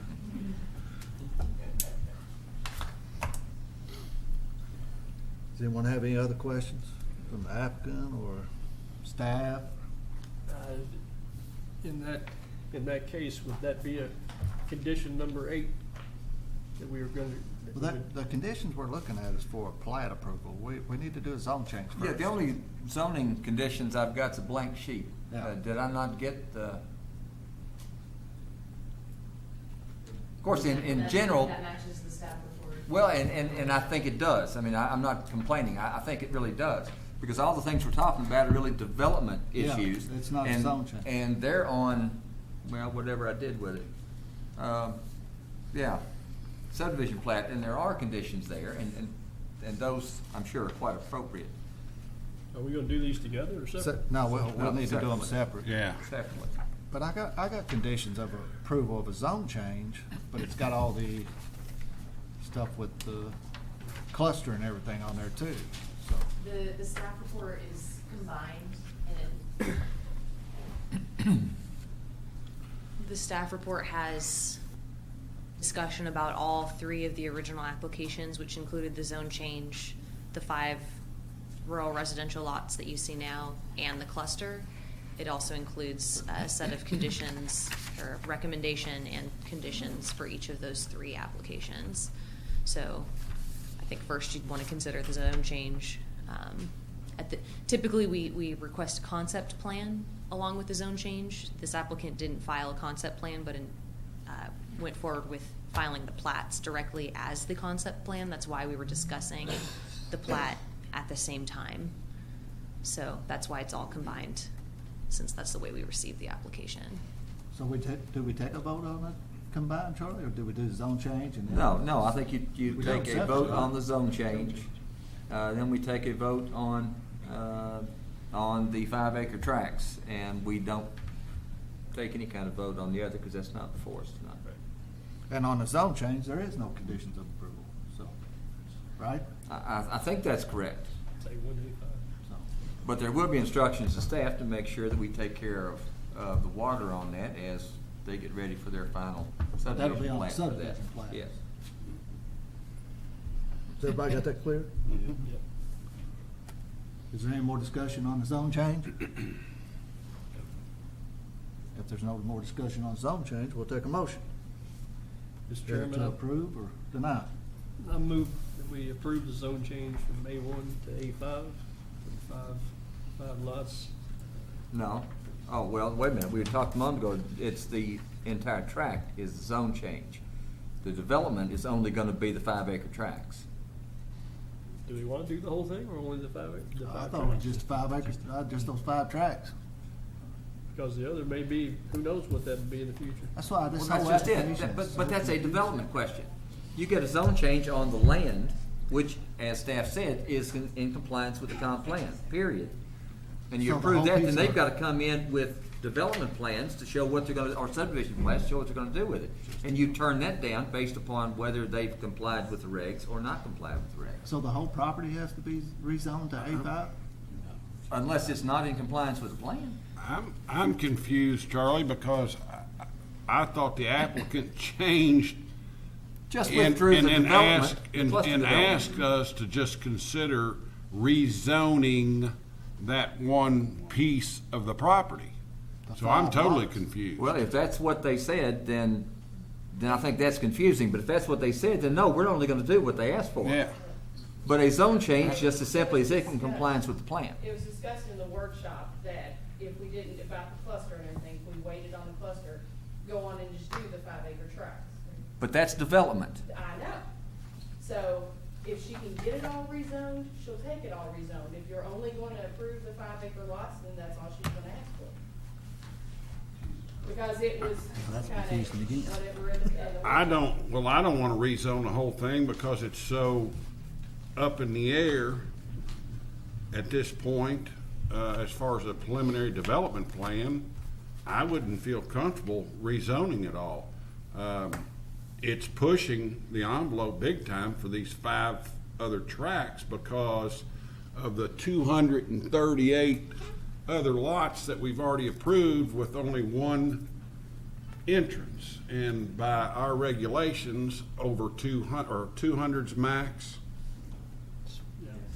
in the heavy residential, then we have to have another entrance, and we're already over that. So That's not a hard number though, is it? Well, it's, the regulation says where physically feasible, so. Again, that's a development issue too. That's not a zoning issue. That's Yeah. development. Big difference. So Charlie, have you got it straightened out now? I've got it straightened out. Apparently, what are we I'm a supposed to? majority of one. Well, what are we supposed to be voting on? I need to have that clarified. All you're talking about is a zoning change right now. And Zone change. And for what did the application that was submitted ask us to consider? And can now we change what we're going to consider depending on what the application of record asks us to consider? So, to summarize what I think we've heard, originally, and what it sounds like the applicant would still want, would be the entire property. They said they would also take the west portion of the property or the 5 lots, if that seems to be more appropriate or more in keeping with what the commission feels is appropriate at this time. So I think you have a couple options. Charlie's option is it's all the same, just do it in one. You can also take the option of the west, you have the concept plan, you know what that's supposed to be, you've been able to evaluate that, so you could do the zone change on just those 5 tracks as shown. You have like an option C that I tried to describe earlier of also include that portion on the west. I don't know what you need to do with that. To me, it seems like you do all the west or the entire property, and you can either choose, we know the density, we know the total number that would be allowed, we don't know the layout, but we've reviewed and seen staff report and discussion about that layout, so you know what would be the max allowed in an A5 zone. Or you can say, I want to hold and stick to seeing a concept plan. Since we don't know yet what that is, you need to pick and choose based on all of the testimony and the different things that you've heard what seems more appropriate. I hope that helps. Yeah, well, but my opinion of this situation is that for that reason, I just feel like it would put more teeth in it if we don't rezone the entire property, because it's so, we've got problems, I think.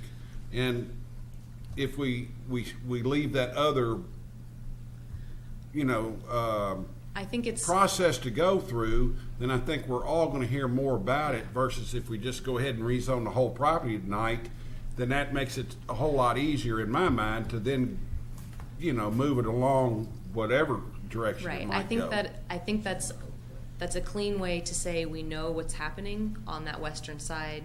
We've seen the concept. We know what's happening. It doesn't mean that A1 or A5 is more appropriate, or it doesn't mean that A5 would not be appropriate in the future. But you're waiting to see exactly what the layout is. I think that's a development issue. But it is a development issue. But let me just throw out one other practical issue.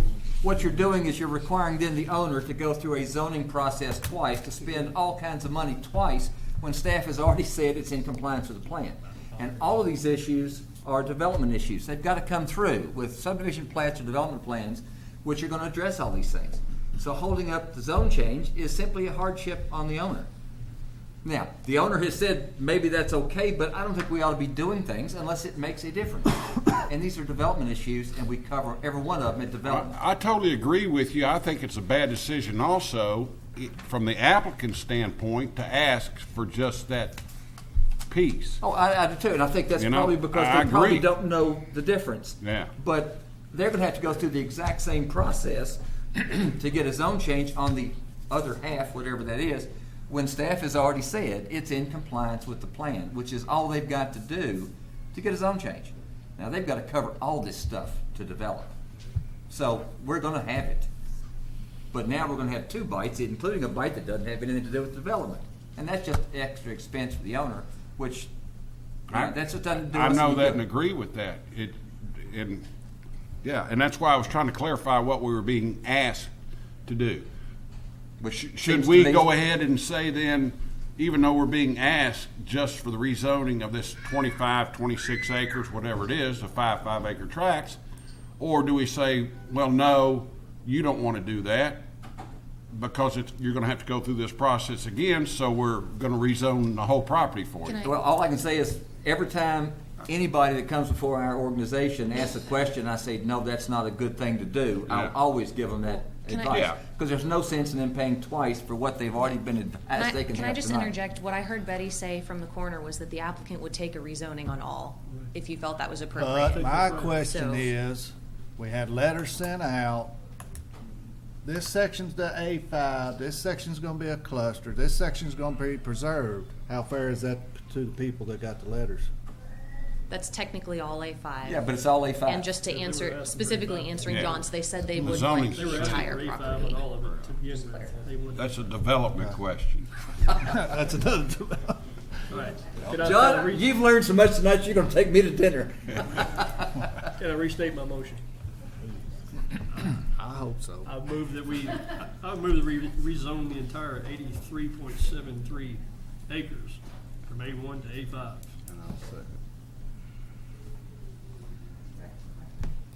We have a motion by Mr. Smith to rezone all the property to A5.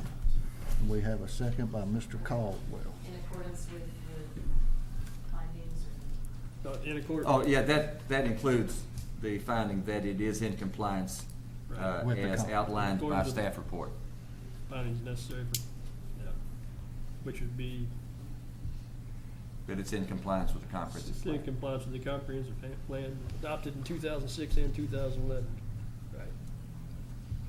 We have a motion by Mr. Smith and a second by Mr. Caldwell. It'll be a roll call. Mr. Solsky, Yes. Mr. Moran, Yes. Mr. Shirley, Yes. Mr. Cannon, Yes. Mr. Caldwell, Yes. Mr. Smith, Yes. and I vote yes also on the zone change. Now we can get to some plat, preliminary plat.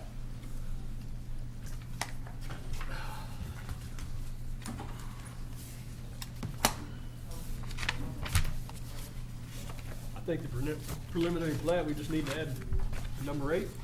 Is that correct? Well, we've never done this before, but with. Staff's gonna number review 8 the on there stormwater. for the stormwater. And very clearly review the stormwater. I'd like to see that on there if we can legally attach that, please.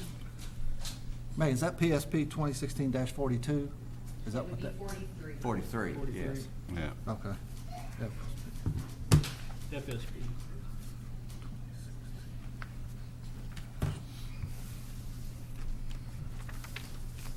And what was that? Last- That'd be number 8, just staff to review the stormwater. I think that, we don't need to tell you how to do that. So, is there any discussion on this, on the plat? Everybody understand the conditions of approval? And that's with number 8. With to number review 8 stormwater. for the stormwater. Applicant's good with it? Anybody have any questions on it? If not, we'll need a motion to approve or deny. Mr. Chairman, I move that we approve FSP 2016-43 with the 8 conditions of approval. Number 8 being the added condition. We have a motion by Mr. Smith. Do we have a second? I will second. Second by Mr. Caldwell. Be a roll call again. Well, we don't have to do roll call No, on don't this have one. to roll call on that one. We'll do roll call anyway. Mr. Solsky? No. Mr. Moran? Yes. Mr. Shirley?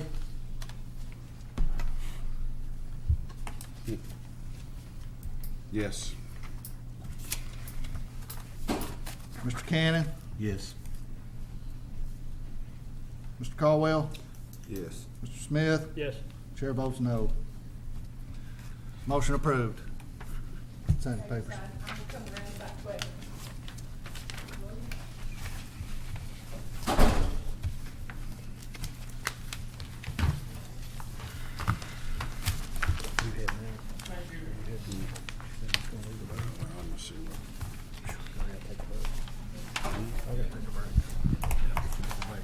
Joe, we need to take about a 5-minute break real quick.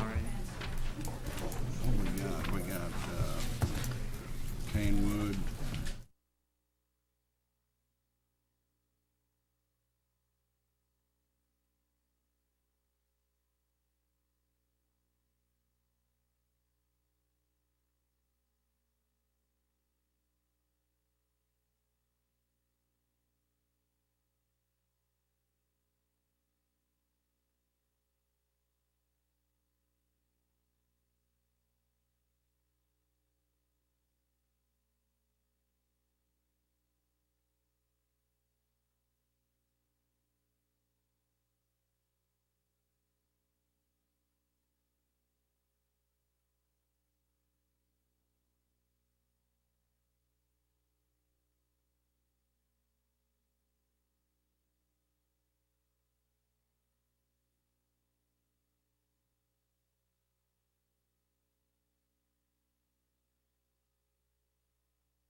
right, I'll go Next ahead and get application started. is the Canewood. Okay. Next application is PSP 2016-447 Canewood, Unit 1C, Section 4. All right, this is a request for approval of an amended preliminary subdivision plat for Canewood Section 4. This area has an approved subdivision plat on it. It was called Section 3 and included the area of these lots and I think the previous 10 lots. So it included a larger area that included back to about this area, the masters. And here's a drawing of that already previously approved plat, and that was approved in 2001 prior to the bypass being constructed. At that time, there was some uncertainty about where the right-of-way would be for the future bypass construction. They had an estimated right-of-way line that was this red line here.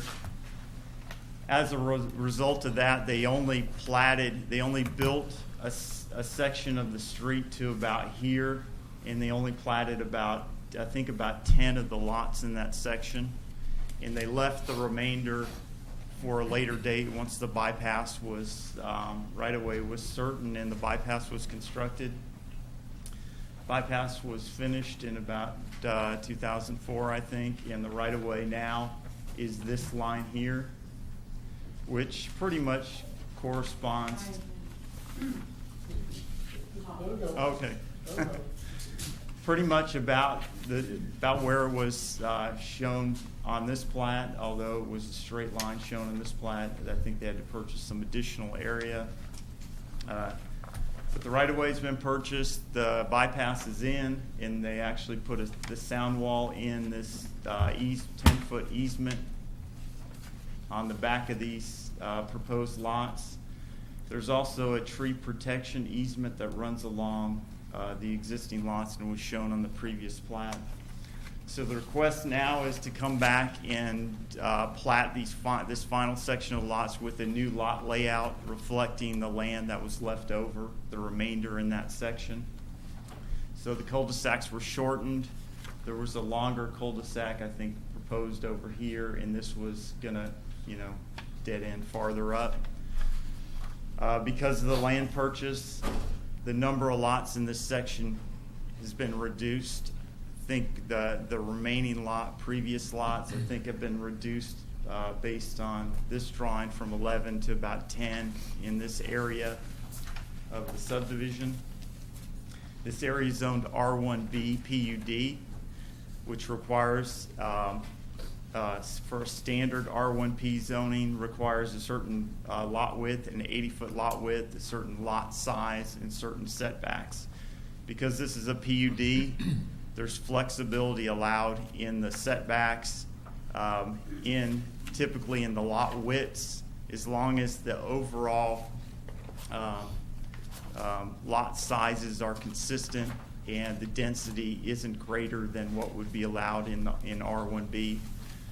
So the lots as shown meet the R1B lot size minimum. I think the average, the minimum lot size is 11,861 square feet. The minimum lot size in R1B is 10,000 square feet.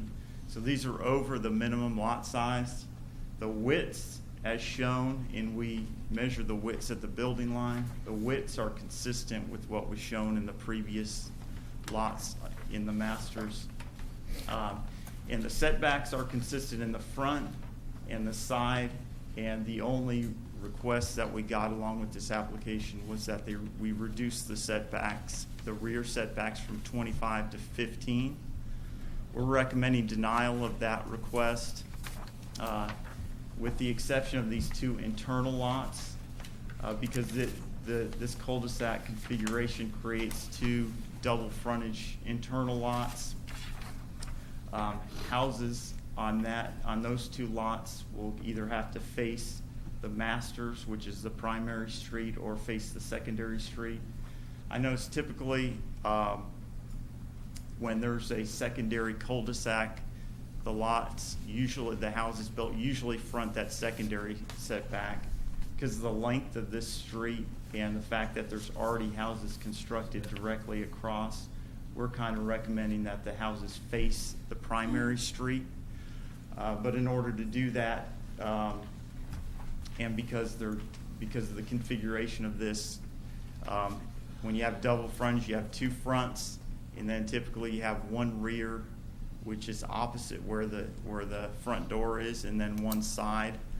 We are recommending that approval of a rear setback variance of 15. Well, it's not a variance, but a waiver or an adjustment to the typical R1B setback on these two lots to allow 15-foot rear setbacks, so that a house could be configured to still buffer any side yards, because whatever house goes on there is gonna have the rear facing the side of an adjoining lot. So we're recommending approval of that 15-foot setback. I think any houses on these two lots will most likely have a garage facing one street and the front door facing the other. That's pretty typical on corner lots and in subdivisions in the city. You'll have a kind of side-facing garage. Because it conforms with lot sizes, configurations and zoning, R1B zoning in this area matches the existing lots on the street. We are recommending approval of this preliminary plat. We are suggesting adding the conditions, and it's in the conditions of approval that they maintain the tree protection area buffer along Elkhorn Creek, extend what's already in place, that these lots join the existing HOA, are required to join the existing HOA of the adjoining areas. And there's also this detention area that's in place for the golf course, kind of maintained by the golf course. The applicant has indicated that the golf course will continue to maintain that. We're asking that the maintenance agreement be provided prior to final plat approval, and the maintenance agreement language either be referenced or stated on the plat itself.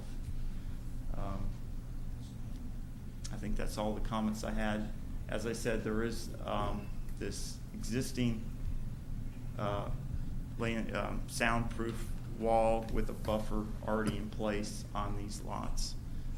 I don't think I had anything else to add. If you have any questions for me, I can answer them now or after the applicant presents. Anybody have any questions for staff? Joe? Thank you. Okay. The applicant? Mr. Chairman, members of the Planning Commission, Rory Cayley. We are in agreement with Joe's recommendations.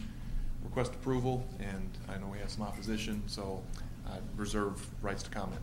Roy, I know you had some questions about that 7 and 12, those lots there. Did y'all get that worked out? Yeah, with Joe's one revision, we're happy. Okay. Thank you. Yep. Anyone want to speak?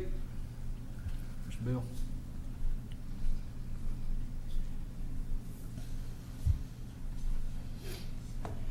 I'm not here tonight as a magistrate. I'm here tonight as a homeowner. State your name, Mr. Bill. I'm gonna push the laser button. That's my house right there. Okay? State your name. Oh, my name is Bill Burke. Okay? And that's my house right there. And we bought that house in 2005. And we were showed an approved plat that said, this is what it's gonna look like. There's gonna be 2 cul-de-sacs. There's gonna be 8 houses.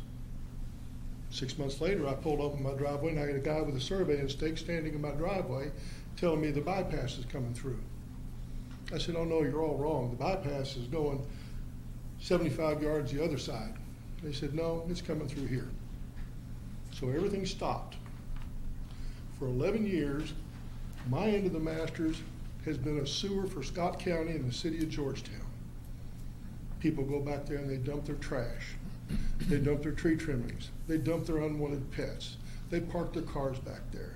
They use my yard as a transit to get down to Elkhorn Creek.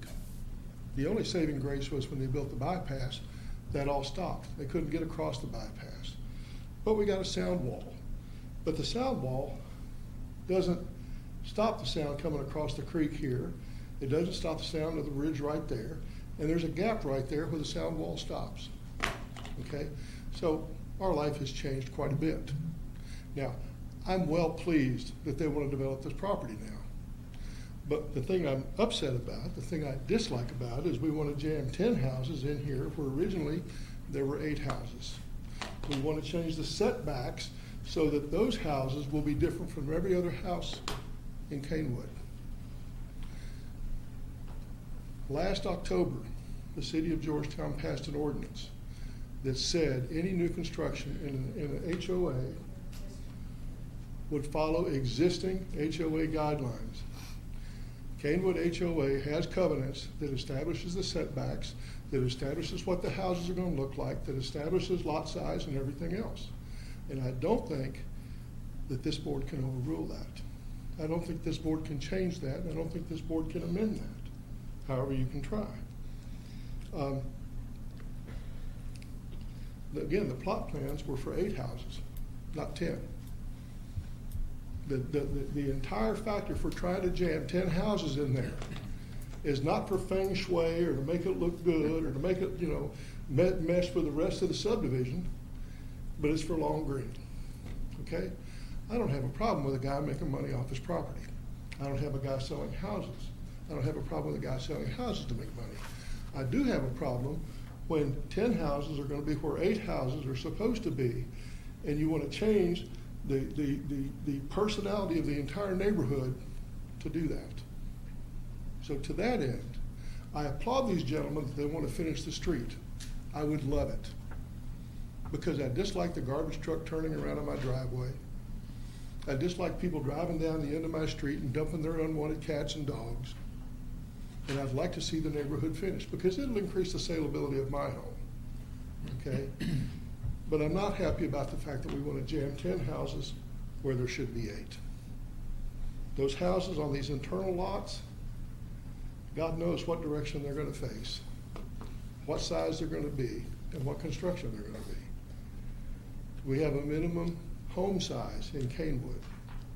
Now, if you look at your drawing, at the very top of your drawing, somewhere up in here, there's a note, number 1.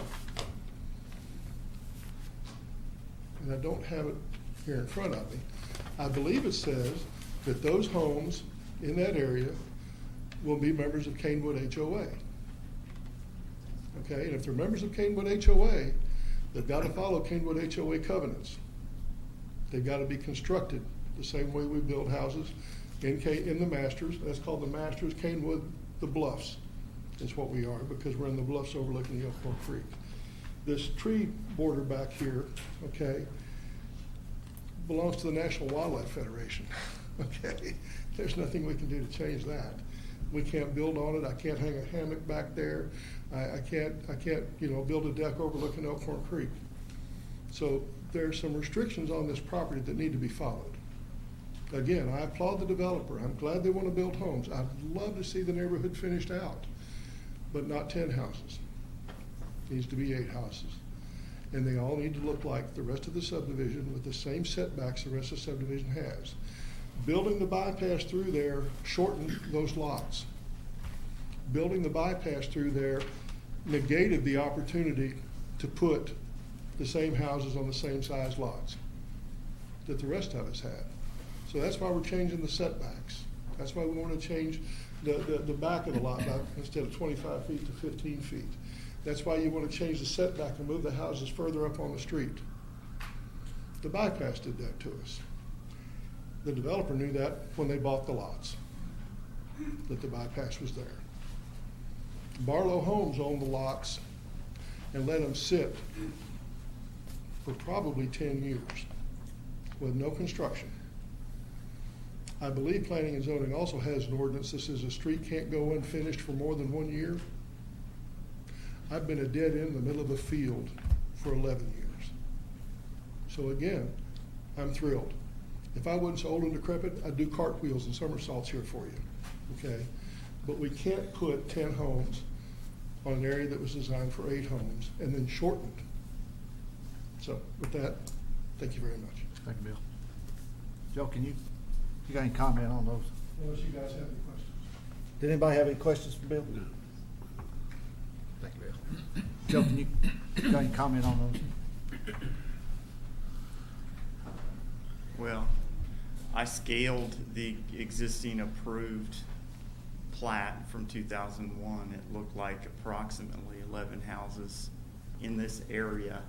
Now, you know, the road configuration is a little bit different, so I was just going to look at it again right now. As far as how many lots, if you take this land area, plop it on the approved plat, how many lots does it include? But these lot sizes, widths, and configurations match what was approved in 2001. So HOA, they'll have to join the HOA of the adjoining section. If that means they can't get the setbacks, then they can't get the setbacks. I mean, we don't enforce private restrictions, so they're more than welcome to enforce those. The tree protection buffer, that's in place. That'll be maintained in this section just like the previous section. What was the other? Was that it? I think that the was the only setbacks thing and I the can number of remember. lots. Number of lots. the I'll main double question. check number of lots on the approved from 2001. What's that I mean, relate? somebody may have shown, Bill may have shown you a proposed development. You're just talking about the 2001 layout. Well, we moved in 2005, they had this thing all plotted out, how many houses were gonna be there, and then they would do cul-de-sacs and everything. We have. Roy, Yeah, I you mean, got any comment on it? I have it, and here it is right here. We can scale it.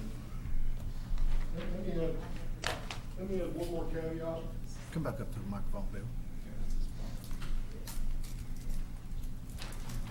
I'll add one more caveat here, that if you approve the variance and the setbacks, my house is here, I have a neighbor's house that is right there, that our house is gonna be sitting on the lot, and the house next to us will be sitting further up on the lot.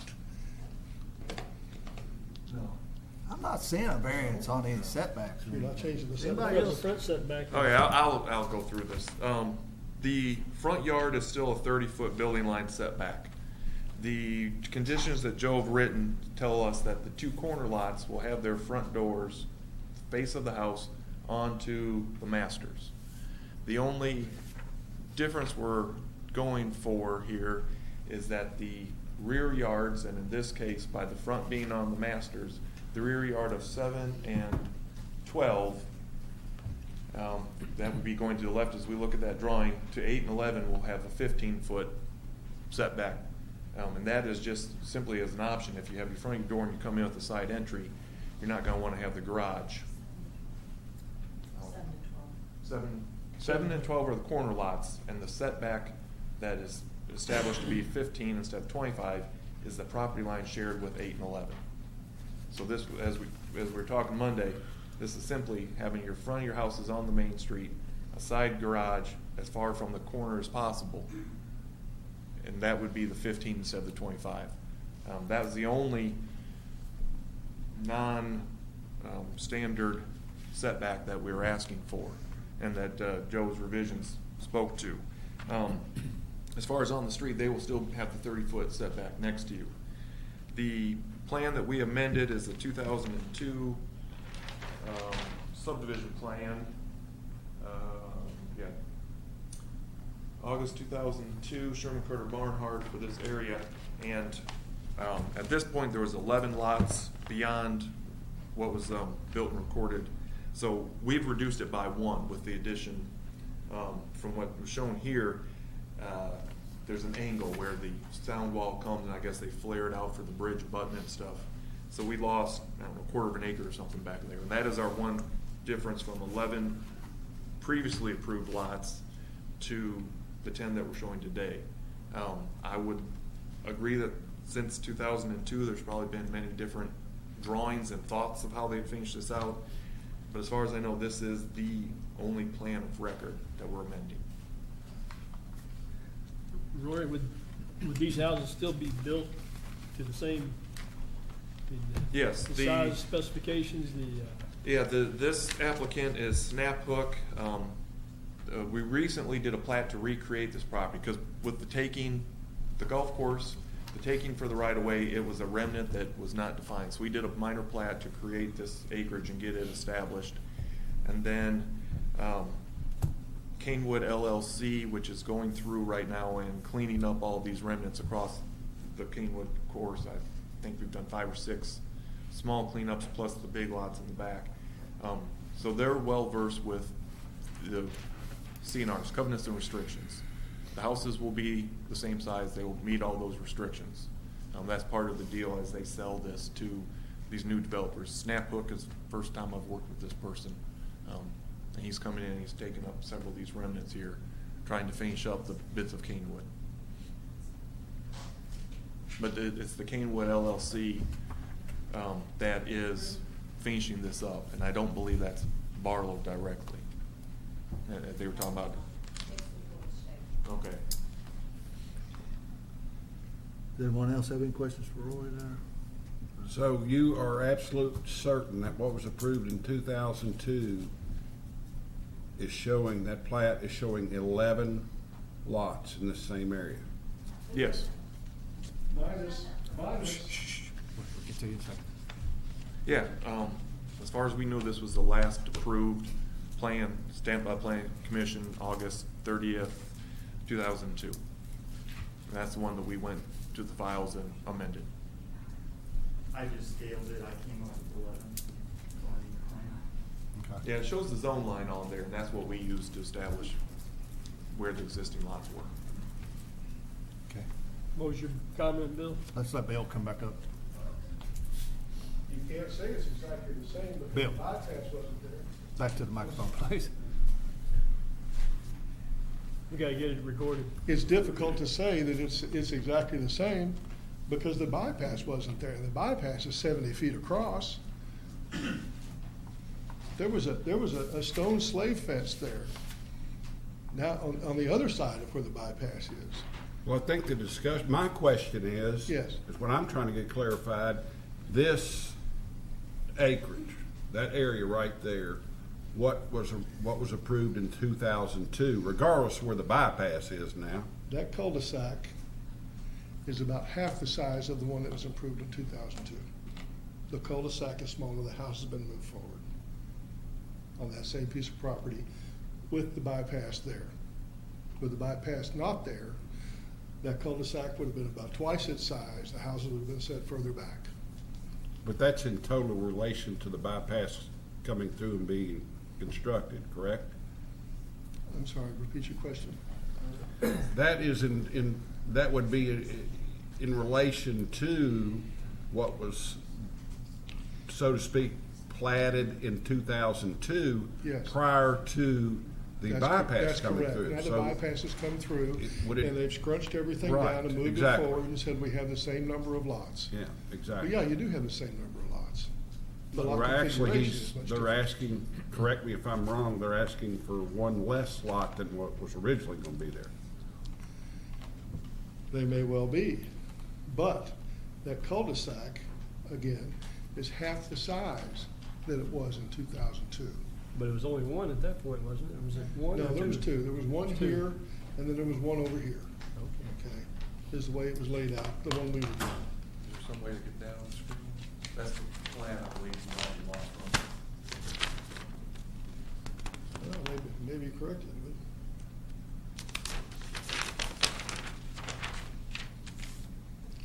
Yeah, he's showing one at the end. Okay, showing one right there. And then over here, they show the entrance to another one, right there. Through dotted lines. So what you would like to see is making these fewer lots, still not gonna change the, I'd like to see fewer lots, larger cul-de-sac. one large cul-de-sac or both larger? No, both of them larger. Are these cul-de-sacs any different than others in that area? I want them to be the same size, but in order to put that many houses on them, they're gonna have to be smaller. I think the cul-de-sacs are the same radius. don't think so. I don't think you can do that. I don't think you can move I don't think you move the bypass 70 feet and have the same size house on the same size lot with the same size cul-de-sac. Showing a 50-foot radius cul-de-sac. That's found proof exclusively, two things can't occupy the same space at the same time. I've cut that board 3 times and it's still gonna be too short. Oh, it's just a little, wow. So it's a 50-foot, not a 50-foot. Standard. The other thing that I want to, mention to you is that Canewood HOA has covenants that establishes lot size and where the house sits on the lot and a setback in the front. And then the city of Georgetown passed their ordinance in October of 2015 that said they can't vary that. So if we're asking for a variance, if we're asking for a change, the city of Georgetown, I think, took care of that for you. Comment, Charlie? I think that's probably true. That's not something I was particularly engaged in, but, and especially since these new lots have to be part of that same HOA, then these 2 lots that are shown as a variant or as a waiver from here, that's fine, you can do that, but then those 2 lots would have to go before the HOA to get a variance. And I gotta tell you, because it was city of Georgetown, and I normally sit there, I wasn't too concerned about it, okay, because it really didn't affect me. Okay, I look at things more on the county side than I do on the city side.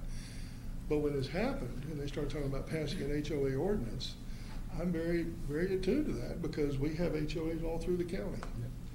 So I want to be on top of that. But in this instance, I think they've already established the fact that what we're trying to do here, we really can't. Well, actually, P&Z can. We can. But the HOA would have to approve prior to actual construction. So what you could end up with is those 2 lots, but they can't build unless they honor the setbacks that the HOA's got. Okay. We can't change yours, just like you can't change ours, but they both have to be satisfied before somebody can build a house. Well, I'm not city of Georgetown, it's Scott County. No, when I say yours, I mean the subdivision. Okay. The subdivision. Bill, what I would argue, if we make either one of these cul-de-sacs larger, a larger bulb, that's gonna make that's gonna push your houses even further, tighter to the back, isn't it? Then the bypass very nicely established the size of the lots that you can build on.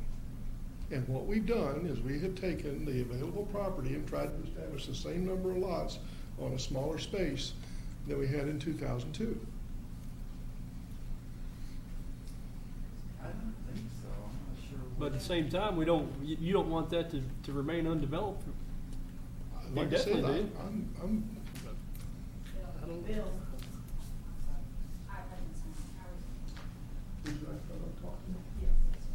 I'm sorry, I did not sign that. You have to be sworn in, please. Use my name. This is Jane Walker. I'm Jane Walker. I happen to be the president of the HOA. Do you swear or affirm what you're about to say is the truth, I best do. of your I do. Your name again, please? Jane Walker. Walker? Walker. Thank you. I will share with you, one of the concerns I have about these shortened cul-de-sacs is I have been in multiple meetings with the city attorney and the city engineers, and one of their major complaints is that the cul-de-sacs are becoming so small, there's no parking. And people are parking in the cul-de-sacs, and therefore they cannot get emergency vehicles or sanitation vehicles or any of their other city vehicles into these cul-de-sacs. From the looks at this, they have really shrunk those cul-de-sacs. I think. Right now, the garbage truck, I don't know FedEx, that they could do that. UPS, either turn around in my driveway, okay, or they've got this piece of chat lane over here on the other side that they dropped, and that allows the garbage truck to back up and turn around. And it was our attorney, we hired the attorney that wrote or helped draft the city ordinance that was passed in October just to prohibit this type of thing from happening. Because what was happening was people that live in neighborhoods like Bill have bought their homes, lived there for years, and then all of a sudden the game plan changed. And houses got crammed closer together or smaller, and that was the whole intent. And I applaud the city council for actually passing that ordinance back in October that says future developments have to be consistent. The first home in has to be exactly like the last home in. I don't know know how you're gonna cram 10 houses in that area. You got a comment, Rory? I've got a question. Yeah, go ahead. You keep talking about the size of the cul-de-sac. Are we talking the ball? Yeah, I'm talking the Okay, 'cause- physical size well, of the cul-de-sac. That's within subdivision The ball. regulations.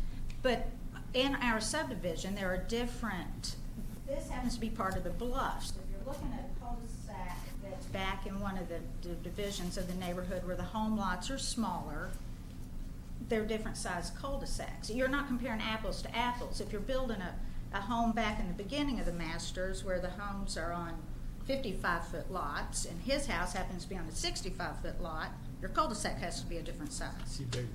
Exactly. It's just math. It's just math. It's just math. All right, here comes Roger. Go ahead. 50-foot radius. Yeah, there could be cul-de-sacs in the city that are bigger, I don't know. But the standard size is 45-foot radius, which is what these are. I think that says 50. No parking. I think that The says right-of-way's 50. 50, the pavement Oh, has to be okay. 45. Gotcha. And that's, I've already made that comment, and that's the way they're drawn. There's not supposed to be any parking on any cul-de-sac in the city limits. Now, that's an enforcement issue. But these aren't any smaller than any, they're not substandard, I guess is what I should say. Okay. They're the same size that is. And the same size That doesn't actually show the pavement, that shows the right of way. But that's the required size for the cul-de-sac. Well, an old plan, but I mean, updated Yeah, full Yeah, black pavement than what was approved. This, My concern before this was the depth of a couple of these lots. The depth is very shallow, but the bypasses would dictate that. let's get back in some kind of order here. We're getting way out of whack here with everything. Where are we at? Steve, you got a question? Who you got a question for? Well, You got a question for Rory? it seems like we have two different arguments. I mean, the staff and Rory think this matches what's there, and then the homeowners association and Bill tend to think otherwise. So I don't know. Without somebody going out there and doing some measurements, I don't know what we do. Well, I'd like to say something, and to your point, okay? When they told me they had to stop construction because the bypass is coming through, I said, you know the bypass right away. You're gonna build that highway within 18 inches of where it's supposed to be. I can shoot a laser beam to the moon and land a man within 5 feet where he's supposed to be. You can't tell me you can't build these two cul-de-sacs while the bypass is being built? And the answer was, oh, no, the state's got us all stopped. Well, no, that was untrue, okay? The reason they didn't build those cul-de-sacs back then, when the bypass was being built, is they used this area right here for a dump. Refuge. All the fill that they dug out of the bypass, they piled up in the two lots across the street from my house. So I can't see the golf course anymore. So we have two real nice hills there that they got grass and weeds growing on them now. They look really good. Okay, but they said they couldn't build right there because, you know, that property is going to be used by the state, and it is. It's two big piles of dirt, huge piles of dirt. Kids go sleigh riding over there in the winter. I assume those piles of dirt will be Rory. addressed when they build houses, though, won't they? That'd be. I'm sure there'll be something on that part of it when it develops. Rory, you got something? Yes, trying not to belabor this. January of this year, a plat was filed and recorded that defined the boundaries, surveyed the existing lots, the existing street, and the wall. So we know exactly how many acres are remaining out there to be developed off of the golf course, off of their property, off the creek. We use the same boundary to create that preliminary subdivision plan. So with what we've submitted, our cul-de-sacs, the 50-foot right-of-way is consistent with the 2002 plan. The actual area of pavement is larger due to the new regulations. Now it's 45 feet radius instead of 41. And we were able to fit 10 lots on there that do meet the size requirements of the zone. So I feel confident that the boundary is correct, regardless of what the highway department did and didn't do all those years ago. We've surveyed it and recorded it in January of this year. In January of this year, do you know why it was done? So Kingwood LLC could sell it and be No, developed. actually, I think it was done a little earlier than that, so the county could buy a right of way going through this, we could run electric, gas, and water lines under the highway over to the new county barn. That's why. Oh, no, we did this so we could sell the property. Oh, did you? Okay, well, look, good for you. But we bought the property. Is there any more discussion on this? It sounds like to me we got a I've got a one good statement plan. to make. I think we got a good plan. It sounds like to me it's just an issue between the HOA and the developer. I think the plan follows our comp plan, follows everything we ask of them. I don't know why we need to discuss it anymore. Can I ask a question? Yes, ma'am. You'll have to be sworn in if you didn't sign. did. Oh, She okay. did. I would encourage you to check with the city of Georgetown ordinance on HOAs. That was passed last October. My name is Angie Tedder. I live at 188 The Masters. And I have a question because I don't know what your answer is going to be. 10 houses versus 8 houses. Can you vote on either? Yes or no? That's a We're just question voting I on this have. plan, aren't we? We're voting on this plan we have before us. On this plan, meaning the plan that was presented by this man? Yes, ma'am. And so in other words, whatever he presents is what's going to happen, because that's what you're going to vote on, regardless of what homeowners would like. Is that correct? Your homeowners do have a say-so. Okay. But we have this plan in front of us. It follows what we ask. This is how I feel. If we set out a bunch of rules and tell you you have to do something, and you follow those rules, and then you come before us and say, or we turn you down for something that we ask you to do, that's not right. If we give you a bunch of rules and you follow them, we should approve it.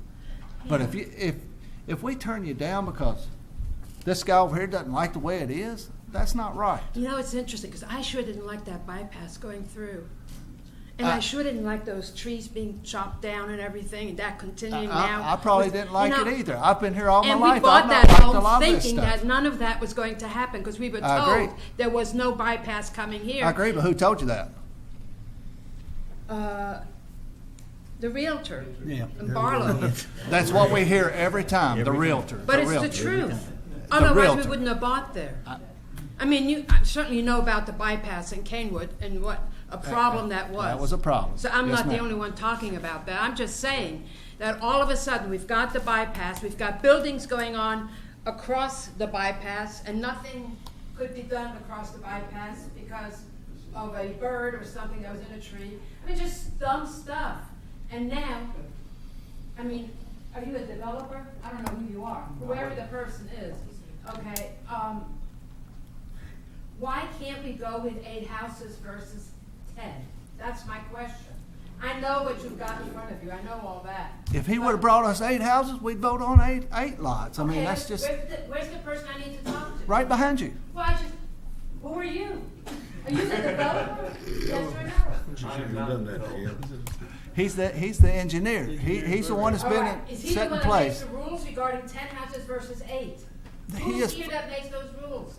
The whole community makes those rules. Set by the Well- zone. It's- It's set by the zone district. The zone district has a minimum lot size. How do we change it from 10 to 8? We've been That's my going through question. that for the last year almost. How do we change it? Comp from plan 10 update. How do we change it from 10 to 8? That's a question that I have. We'd That have would to- be up to the developer. We'd have to deny it Where's the developer? and ask them. He's representing. Oh! He's representing that person. I mean, I don't know where else to go with that. Hey! I'm not subtracting last. Who's on first? So it can't be done, so we just might as well stop talking. It's gonna be 10 houses, end of story, correct? I would hope so, yes. You hope so, because you don't live there, Yes. okay? You don't live right there, you're not my neighbor. You don't live there. Ma'am, can you address the commission, please? Huh? Can you address us, please? Yeah, I mean, that's because he and I were talking, I'm sorry. Yeah. But anyhow, it's the end of the story. We're getting the 10 houses whether we want them or not. That's the bottom line. So what the community wants is not important. Thank you for listening, even though you really didn't. Oh, we heard you. That's all you did. You Okay, heard me. okay. But you're not really listening, you're not listening to him, you're not listening to me, you're not listening to them. We're gonna have 10 more houses. There is a problem regarding garbage, sanitation, folks. There is a problem with parking, but you don't care because you don't live there. We live there. It's already been stated that parking is not allowable in cul-de-sacs. That's a city ordinance. If people are parking, then that's an enforcement issue. There's nothing we can do about that. Well, maybe it wouldn't be so bad. if You we say had we're that. not listening, but we've got an applicant here that's come and followed everything we've asked him to do. Then why are we here? I don't even know why I'm here then. But it To doesn't matter voice if your we talk- opinions, and your opinions are important It to is us. an opinion. Well, that's your right. Everybody's opinion. That's your right. I know. It's a great right to have, I agree, if that's what you're saying, right? Right. Yeah. It is good that I have that right to speak. Thank you. Thank you. Thank you. To speak. And thank you for hearing me. Thank you. Even though it didn't really- I do want to make one comment, and this is for staff, applicant and commission and the people in this room. In reading the presentment, it says under R1B, it's the second paragraph, there are key issues and comments. This is a low-density, single-family zoning district which requires a minimum lot size of 10,000 square feet with a minimum lot width of 80 feet at the building line and a maximum density of 3.6 units. As y'all know, I like numbers. If you go to the next paragraph, the average width is approximately 72 feet at the building line, with 15,000 square foot in area with overall net density of 3.58. So with 72 feet on average, we're actually not in compliant. Correct, Joe? At the building line? The average, The R1B, but it was approved, it's an amended subdivision plat. The previous plat had 72-foot average lot width, so it's. so the lots haven't changed from 2002? Not the lot widths, no. Just the configuration because the land shape changed due to the purchase of the Because if you bypass. did 8 lots, I actually figured then the lot average width goes to 82.25 square feet. If you go to 8 lots versus, then you're, to me, a little more compliant. If I can throw one other thing out, Mark. Also, this is a PUD. It had various lot sizes, various types of development, and part of the definition of a PUD is you give some, you take some in order to make the overall development. So the original proposal years ago, before 2002, laid out some of these various areas. We've been doing that since the mid-'80s when the colony first came in. But in a prior applicant, Charlie, when they were bringing us, let me think about this, 49-foot lots with 7.5 side, so you got down to 34 square foot homes. We said an average needed to be over 60. Well, the average, if you remember, was, if you want me to say the applicant's name, I can. Well, I remember that development. Correct. And So his average was okay, but this one Well, isn't. well, first off, I don't know that was a PUD. I don't think it was, because it has a single type of uses. This has probably half a dozen to a dozen different densities, different uses. It even had commercial, it's got apartments, it's got townhouses. I mean, it's got a golf course. It's a PUD, it's a planned unit development. That's different than simply a R1B development. But if I might throw one other thing out, especially to Angie, good seeing you after all these years, by the way. But as I pointed out when the gentleman earlier, Mr. Burke, was talking, the ordinance does apply. It doesn't stop us from approving something that's consistent with our regs and our prior, but that doesn't mean you have to approve a variance with your HOA.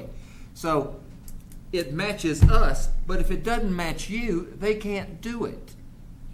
Okay, so it does matter what else is going on.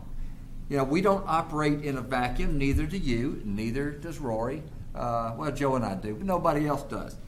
So even though we approve it, the requirement of the city ordinance is this has to be part of your HOA. If your HOA says everybody's got to have a 15-foot setback, this only has a 12 on 2 lots, they got a problem. You don't have one.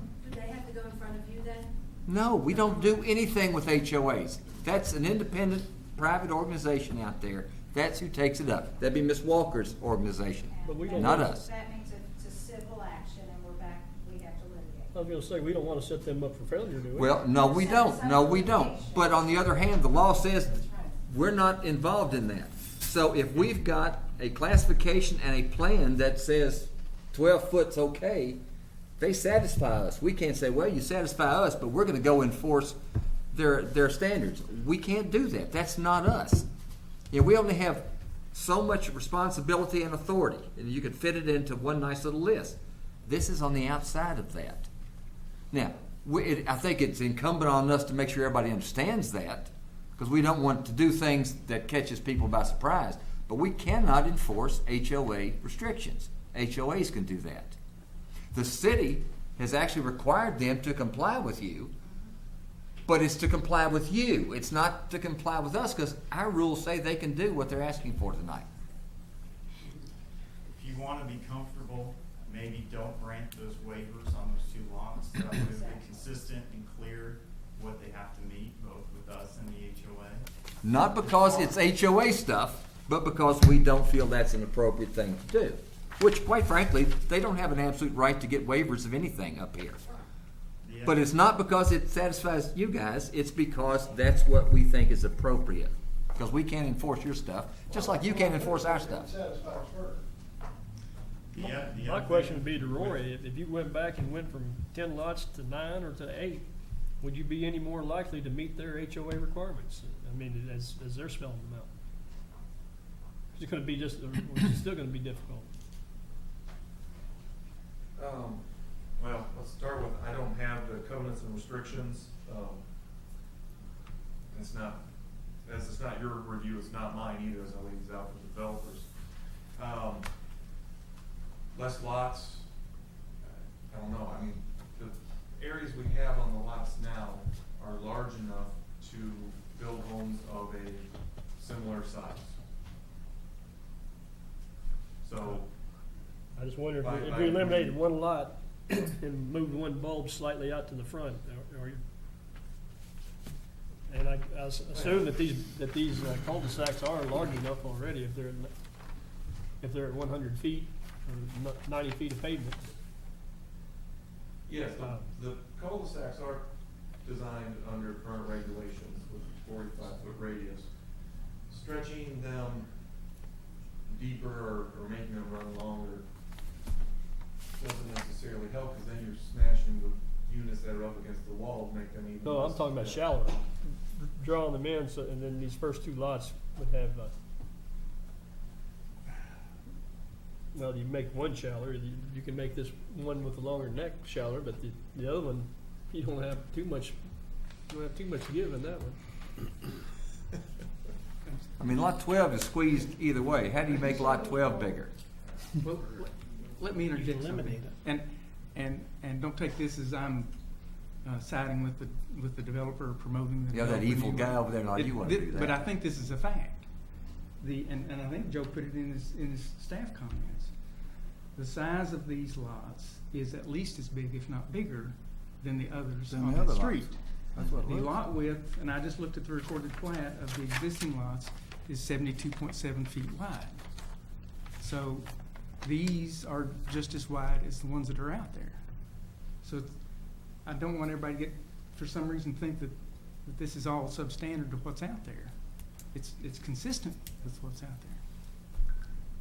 So, and I'm like Rory, I haven't seen the covenants restrictions, but in my mind, if they're the same size, then they should be able to meet all that criteria. But for some reason, everybody from and Canewood does not agree with that. Yeah, and I don't know why. I just want to point that out, that if you look at what's been recorded so far, they're very similar.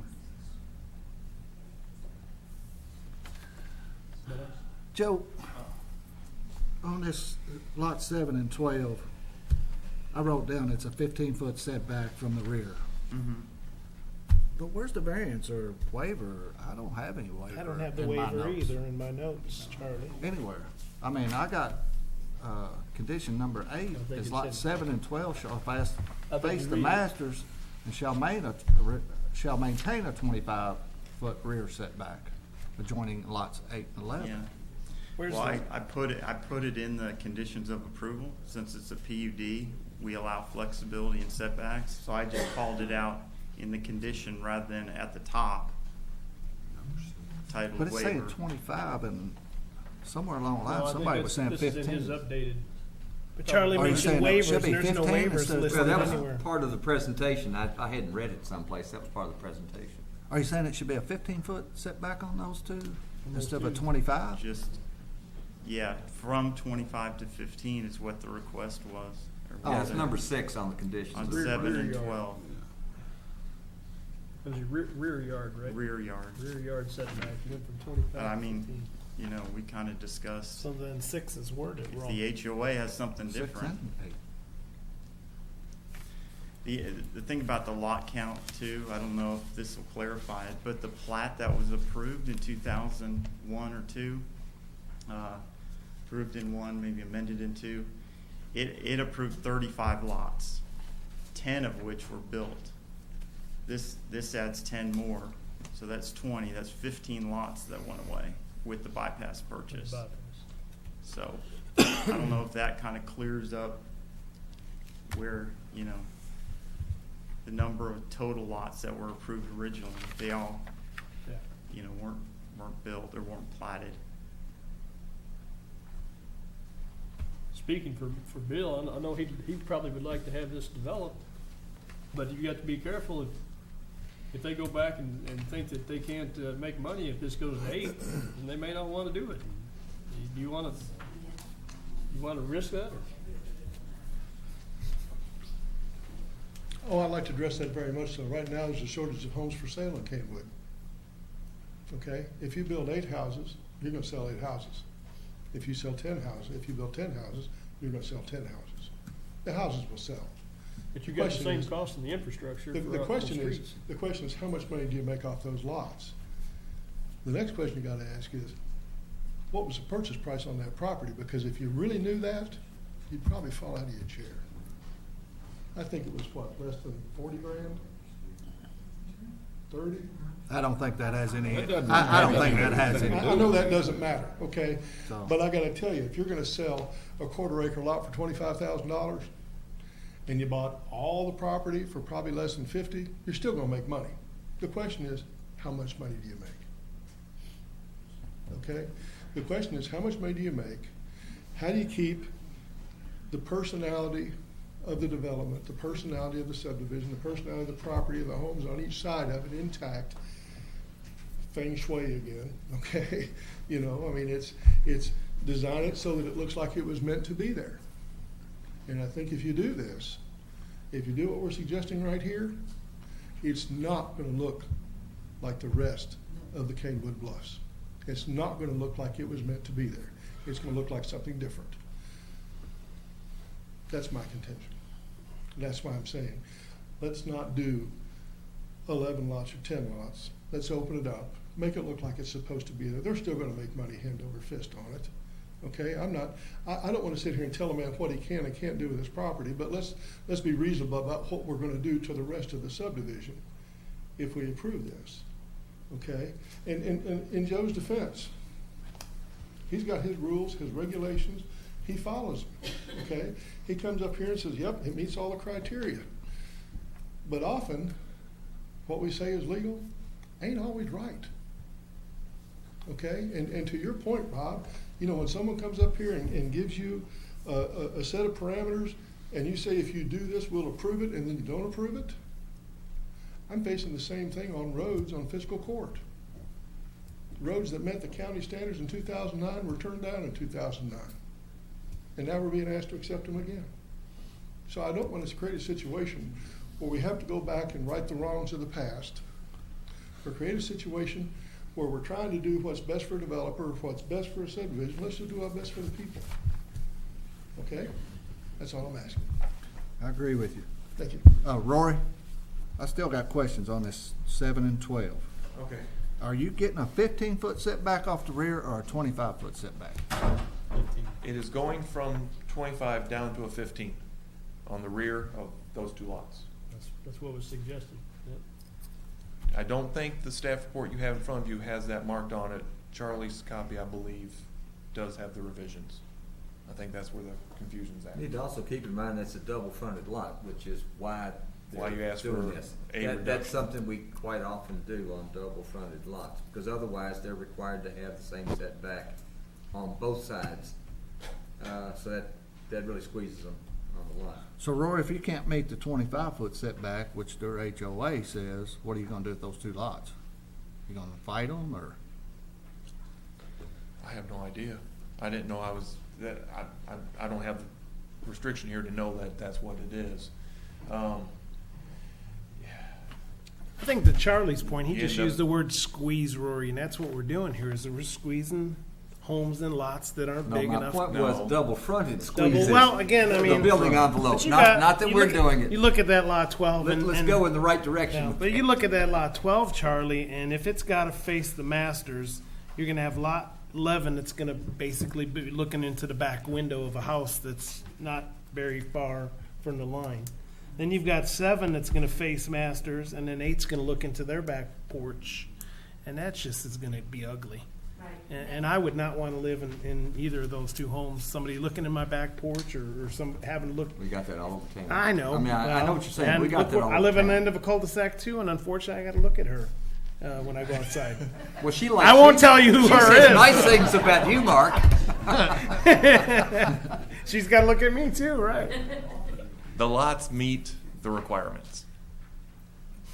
I mean, that's what they come to us to ask us to do. Lay out the streets, finish this development, put in there the lots we can get. We had 11 on the previous plan. We showed that to them. That's what it was going to be, could have been, already approved.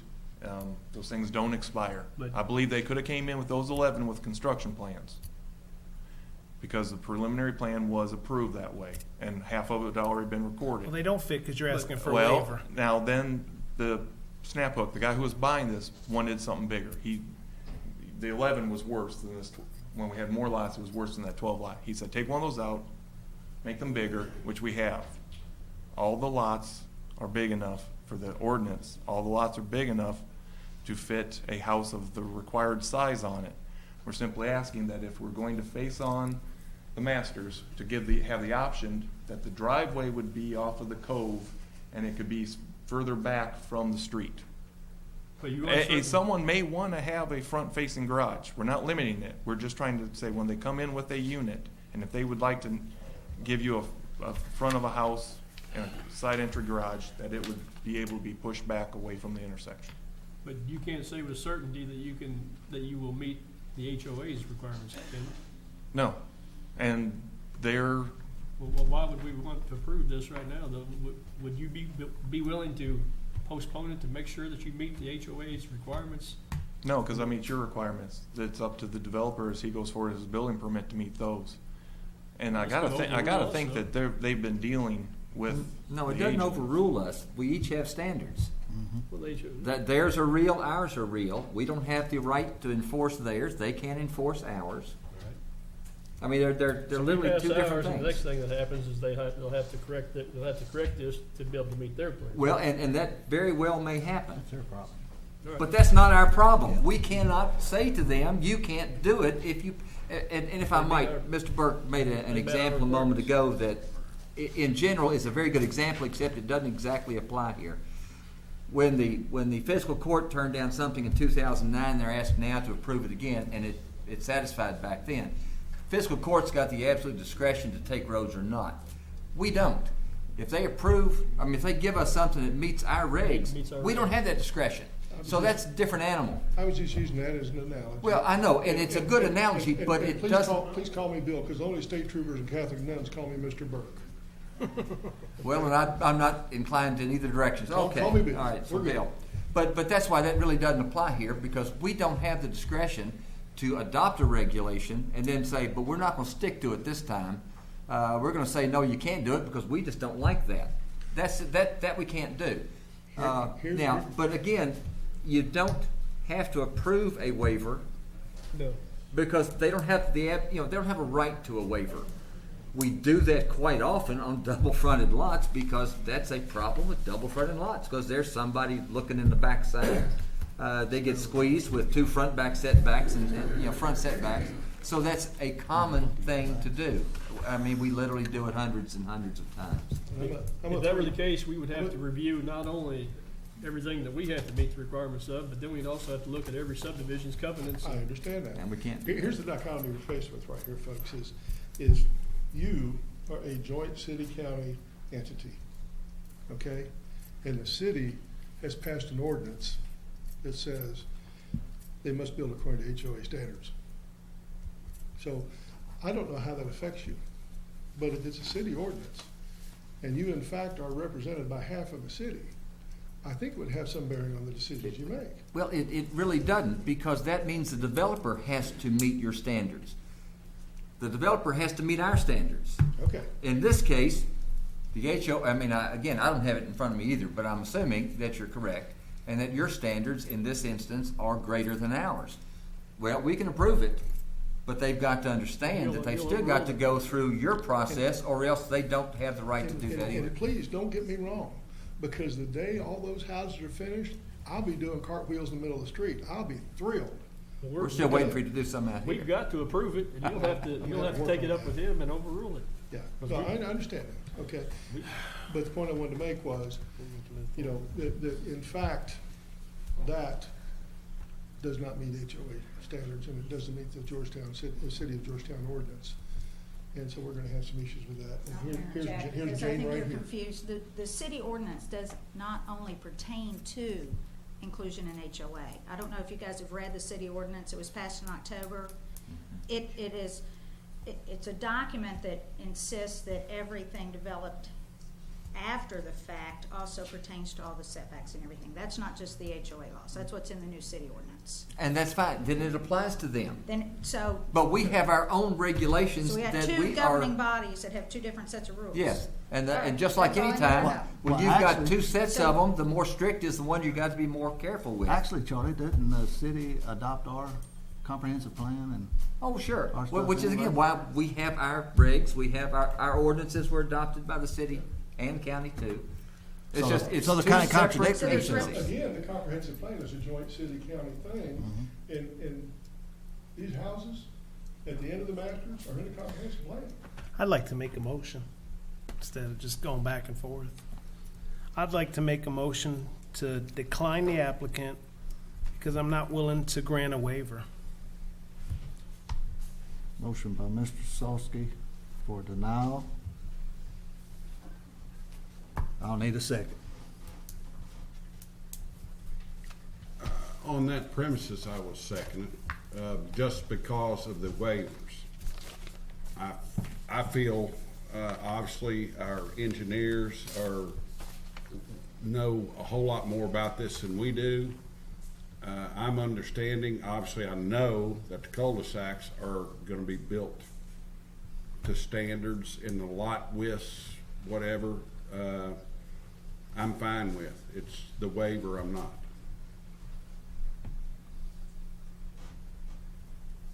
We have a motion by Mr. Solsky and a second by Mr. Shirley for denial of the application. A vote yes will be for denial. Everyone got that? A vote yes will be for denial. Okay? So we'll do a roll call. Mr. Caldwell?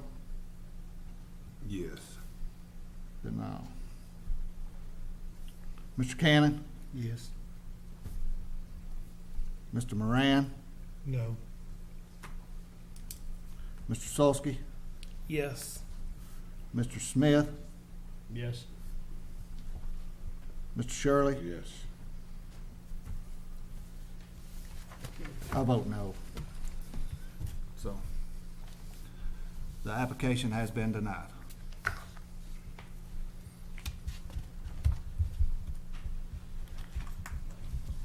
Angie, you gotta stop frowning now. And Mary put in the minutes that Angie is still frowning. What can you do? Well, it's obvious that if we leave any loophole there, then that's gonna be, But can I ask, so they can come back and do 8 houses, though they have to just they before can, you? yeah. So it's up. They could come back with whatever houses Well, they can they- fit yeah, on those however lots. many, without a variance. They can Without a waiver. they can reconfigure it. Right. Come One up- comment, though. See, your voice is always heard. If you wasn't here, what would have happened? So, just because I don't agree with you, Okay. it doesn't mean nothing. Your voice is always heard. Glad to have y'all here. Thank you for very coming. much. Thank you. Moving on.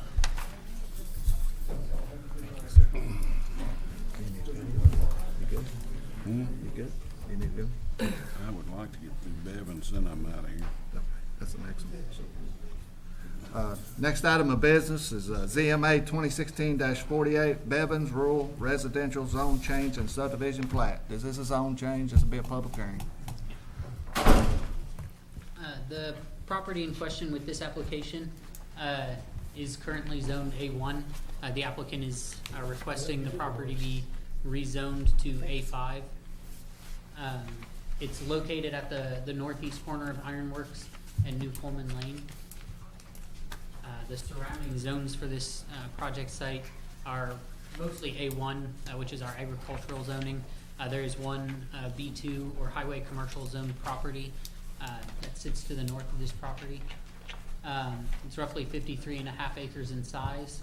And with this application, concurrently with the zone change, the applicant is also requesting approval of a subdivision plat to take the 53.5 acres and create 8 new lots from that. And those will have access off of both Ironworks and New Coleman Lane. So it's kind of highlighted on the map here. This is the site in question. We've got New Coleman Lane that runs along this way.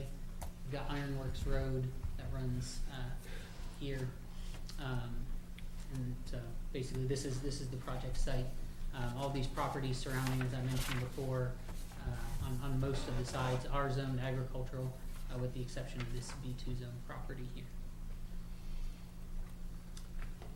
So when we look at the request for the zone change, you know, as has been mentioned with a couple of different applications this evening, we have to first and foremost take into account KRS 100.213, which describe the findings that we need to find if we were to grant a zone change. And the first of which is to examine whether or not the application is in conformance with our comprehensive plan and our future land use map.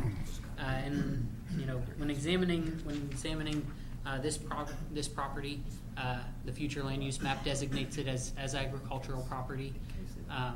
Even further beyond that, the small area plan that was done just a couple of years ago designates it also as agricultural, and both documents list rural residential as an appropriate use for those land uses. So with that in mind, you know, staff finds that the requested zone change from A1 to A5 is in conformance with the comprehensive plan. Even, you know, further than that, it's in conformance with the small area plan that's been done more recently than the last comprehensive plan update.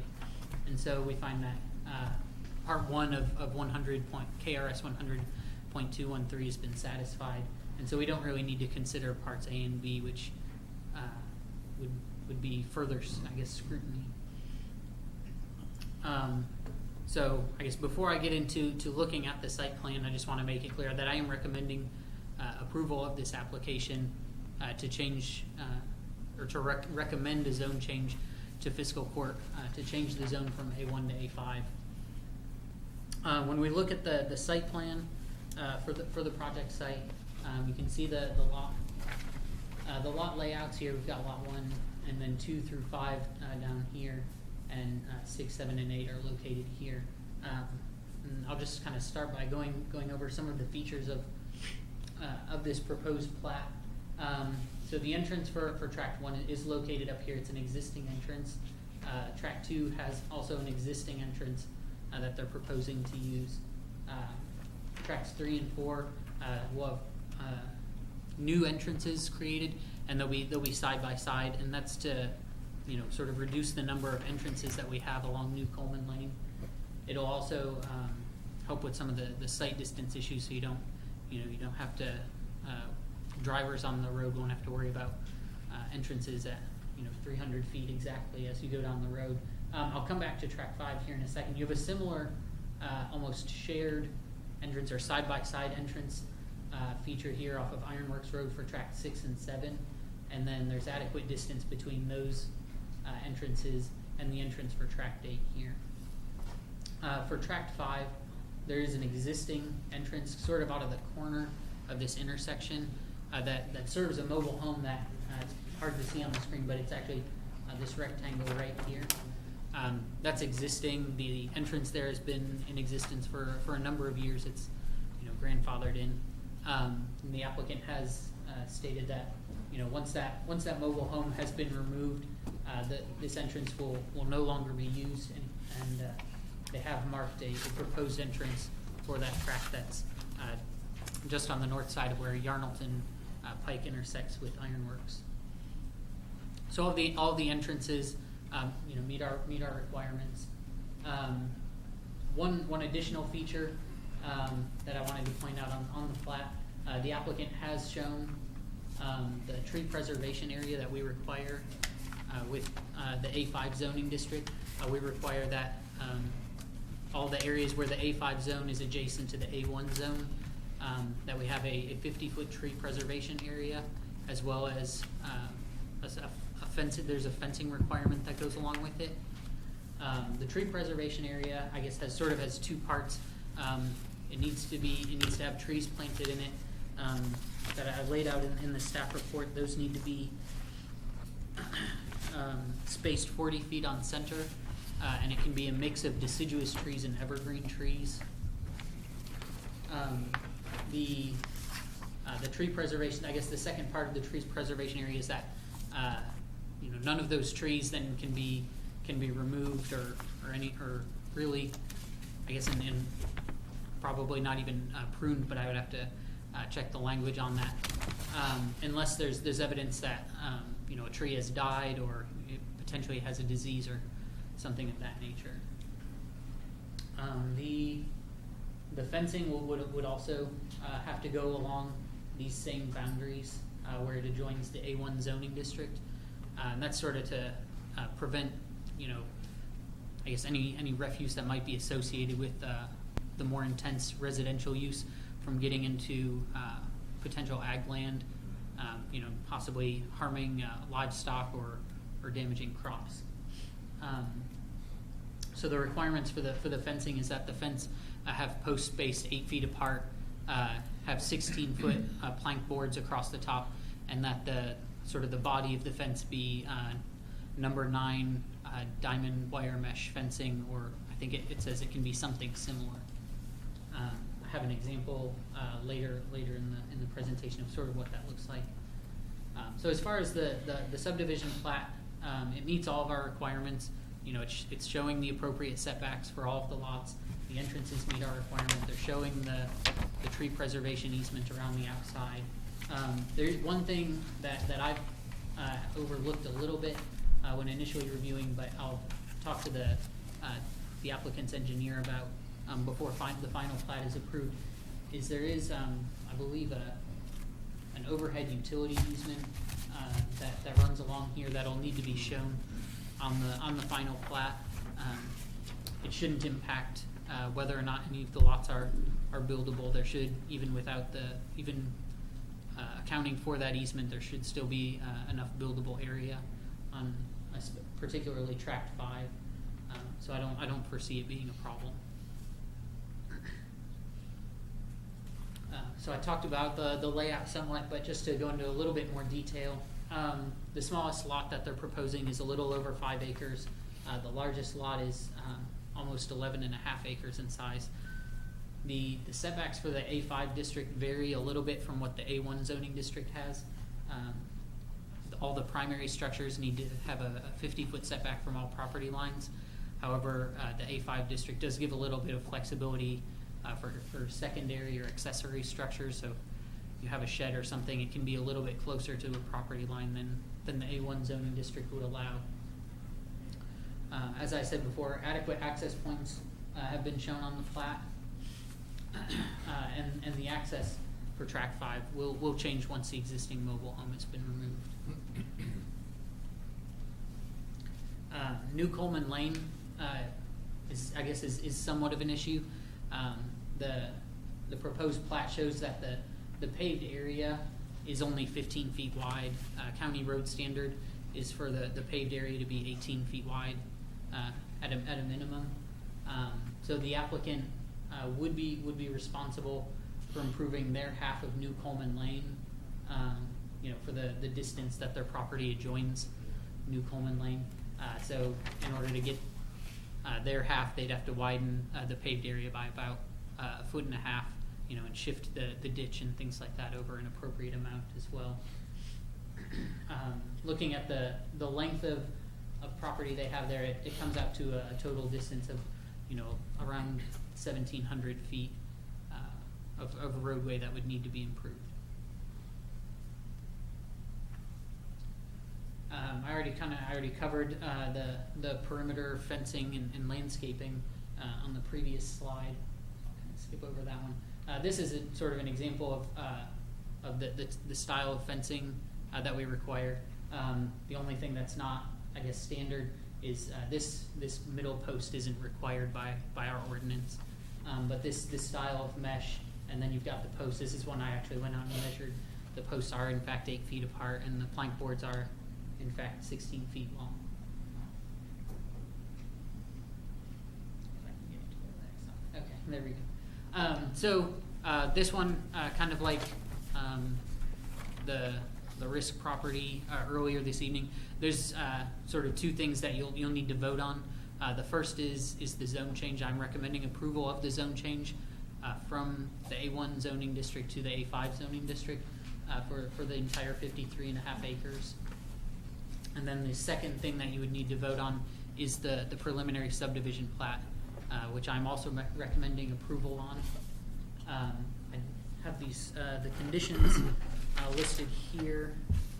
I don't believe any of them were changed from what you have before you. There should be 11 conditions, and yeah, it looks like there aren't. I did mention at workshop, instead of providing a separate drawing showing the landscaping, if the applicant simply wants to meet condition 11, if they want to provide us with a list of the species and number of trees that will be planted, that'll suffice, since the ordinance makes it pretty clear where the trees will be located and how far apart they'll be spaced. We can just, if we have the list, we can just measure once they're installed to make sure it's done properly. That's all that I have. Any questions for Matt? I think you covered it all. The applicant present? Mr. Chairman and members of the Planning Commission, Bruce Lankford here with owner Jim Bevins, Jared Stevens, the engineer. Once again, Matthew's recommendation is fine, down to the point of the recommending of the zoning classification change. We're okay with that. We're okay with what he said. And what I'd really like to do, Charlie, is bifurcate, split them up, maybe get approval on one, have a vote on the zone change application, then let's discuss the subdivision plat, because that's where we do have some issues. Can we do that? I think that's what I've been arguing most of the evening. Yeah, that's the way we're going to do it. Yeah, I think I'll change my mind now. No, hell no, we don't do that kind of thing. So if you want to, we're fine with it. We're fine with what he's recommending on the zone change. That's what we've asked for. We want A5. Like if you'd go ahead and vote on that, if you would. Does anyone from the audience want to speak on the zone change? If not, we can take a motion if there's no discussion. I'll make a motion to approve ZMA-216-48, the zone change approval. Second by Mr. Shirley. And based upon staff report, Staff reports documenting how it is consistent with the comprehensive plan. Thank you. Thank you. A roll call vote, Mr. Solsky? Yes. Mr. Moran? Yes. Mr. Shirley? Yes. Mr. Cannon? Yes. Mr. Caldwell? Yes. Mr. Smith? Yes. Chair votes yes. I guess we could close the public hearing before we did the vote. Well, I guess we could. We went on through it so fast. But better late than never, Mr. Chairman. So I guess now we'll move to the plat. With respect to Matthew's report on the issues on the subdivision plat, first of all, landscaping, we understand we've got to comply with the landscape ordinance. I think Mr. Bevins is going to be willing to work with the Planning Commission staff and decide what has to be done in the way of landscaping. He's going to do what has to be done under that arrangement. So that's not an issue. Not an issue, right? With respect to the fencing, there is a fence on the eastern boundary of this property. It's not the fence that's been identified, so I guess the question in my mind is, are you saying we gotta tear that fence down and put up a different fence? Well, that fence actually belongs half to Mr. Bevins and the other half to the neighbor, so. What fence did he show us? No, that was an example. Oh, example, okay. Did we not cover that Monday, Matt or Brent? We talked about We it. talked Yeah, we about talked it. about it. Was one of you going to go out and look at that fence and make sure it was okay? Well, I looked at the fence, I actually have pictures of it. It doesn't meet our requirements. I can pass this around. This is the fence that's existing on the project site.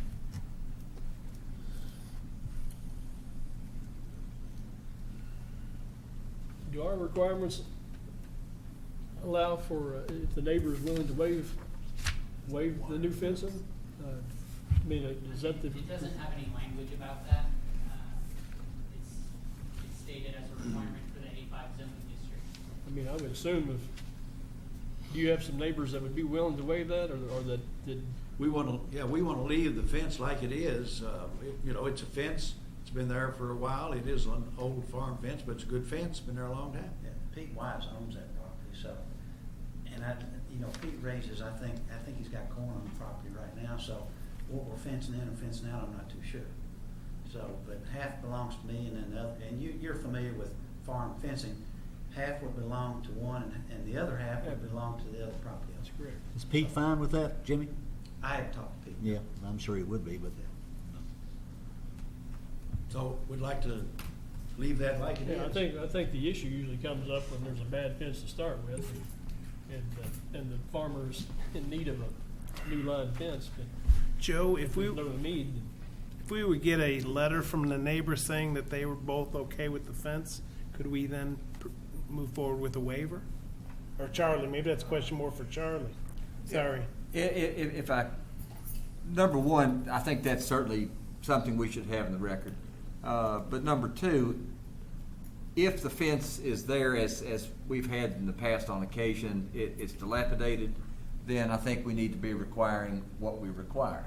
Where there's a serviceable fence there that's still got years of life to it, I'm not so sure I'd even say we really have to have a waiver from somebody else.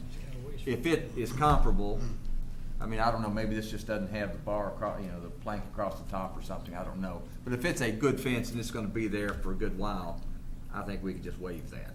And use that as being comparable to our requirement and let that go. It didn't look like a great fence, but to Mr. Bevan's point, what's it keeping in or out if it's crops? It's not livestock. Well, You don't know what the we don't know Owner's about gonna that. be, the new owner may. When I say comparable, I really mean comparable. So, I mean, if it's something that really needs replacing the next couple of years, well, we probably ought to just say, no, we need to do that. You want it again? Oh, yeah, I'd like to take a look at that fence. Would we get in any trouble, Charlie, with leaving this fence on this part of the application, but having a new fence on another part of the application, and then when these lots get sold, this person over here comes back and says, why did I get a new fence? Because they got a new fence, Well, and if we were to waive it in this one, we would need to say in the reason we did it, which is, it appears to be a serviceable fence, because we're not promising somebody a pretty fence, just a serviceable fence. But he's correct. When the time comes that this one needs to be replaced, it's gonna be 50-50 and all that kind of stuff. On whoever owns the lot. Yeah, so we want to put in a serviceable fence or approve a serviceable fence. If it's not really a serviceable fence, then we really need to be requiring a fence. So it's not just that a fence is there, but a serviceable fence is there. It needs to be comparable. I think when the fence, when that was drawn up, part of it, I think part of the reason they specified the diamond mesh wire was so that if you had children or pets adjacent to agricultural property, that it'd be more difficult for them to climb the fence, to get through the fence. What is that fence, That's not diamond mesh No, wire. it's just no nine wire. Very expensive fence. Yeah, it's just your basic. Yeah. That's just Basic The fence. predominant is 6 Scott 12. County, but it's just your basic. But I do hate to tear out a fence that still has some life in it. put a brand new one in this place.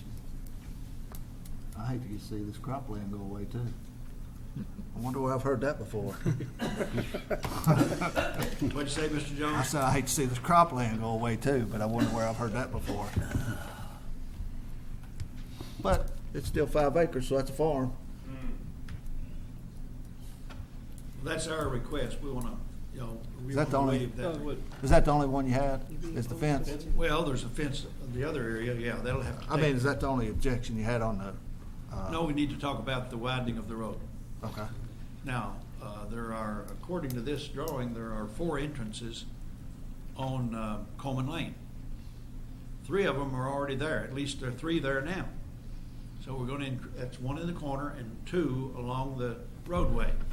So we're gonna add 1 more entrance, and all of a sudden, we gotta spend thousands upon thousands of dollars to widen the road, which we don't wanna make a commitment on tonight.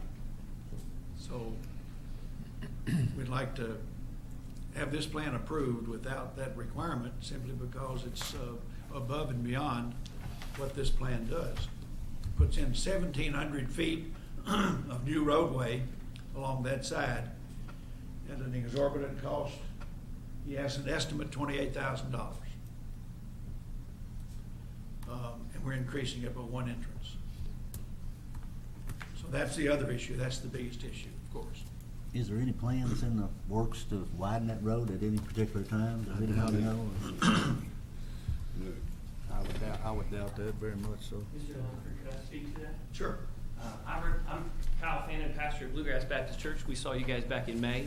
We own 2 pieces of property on New Coleman Lane. And technically by the fiscal court, the county road doesn't even meet the county regulation.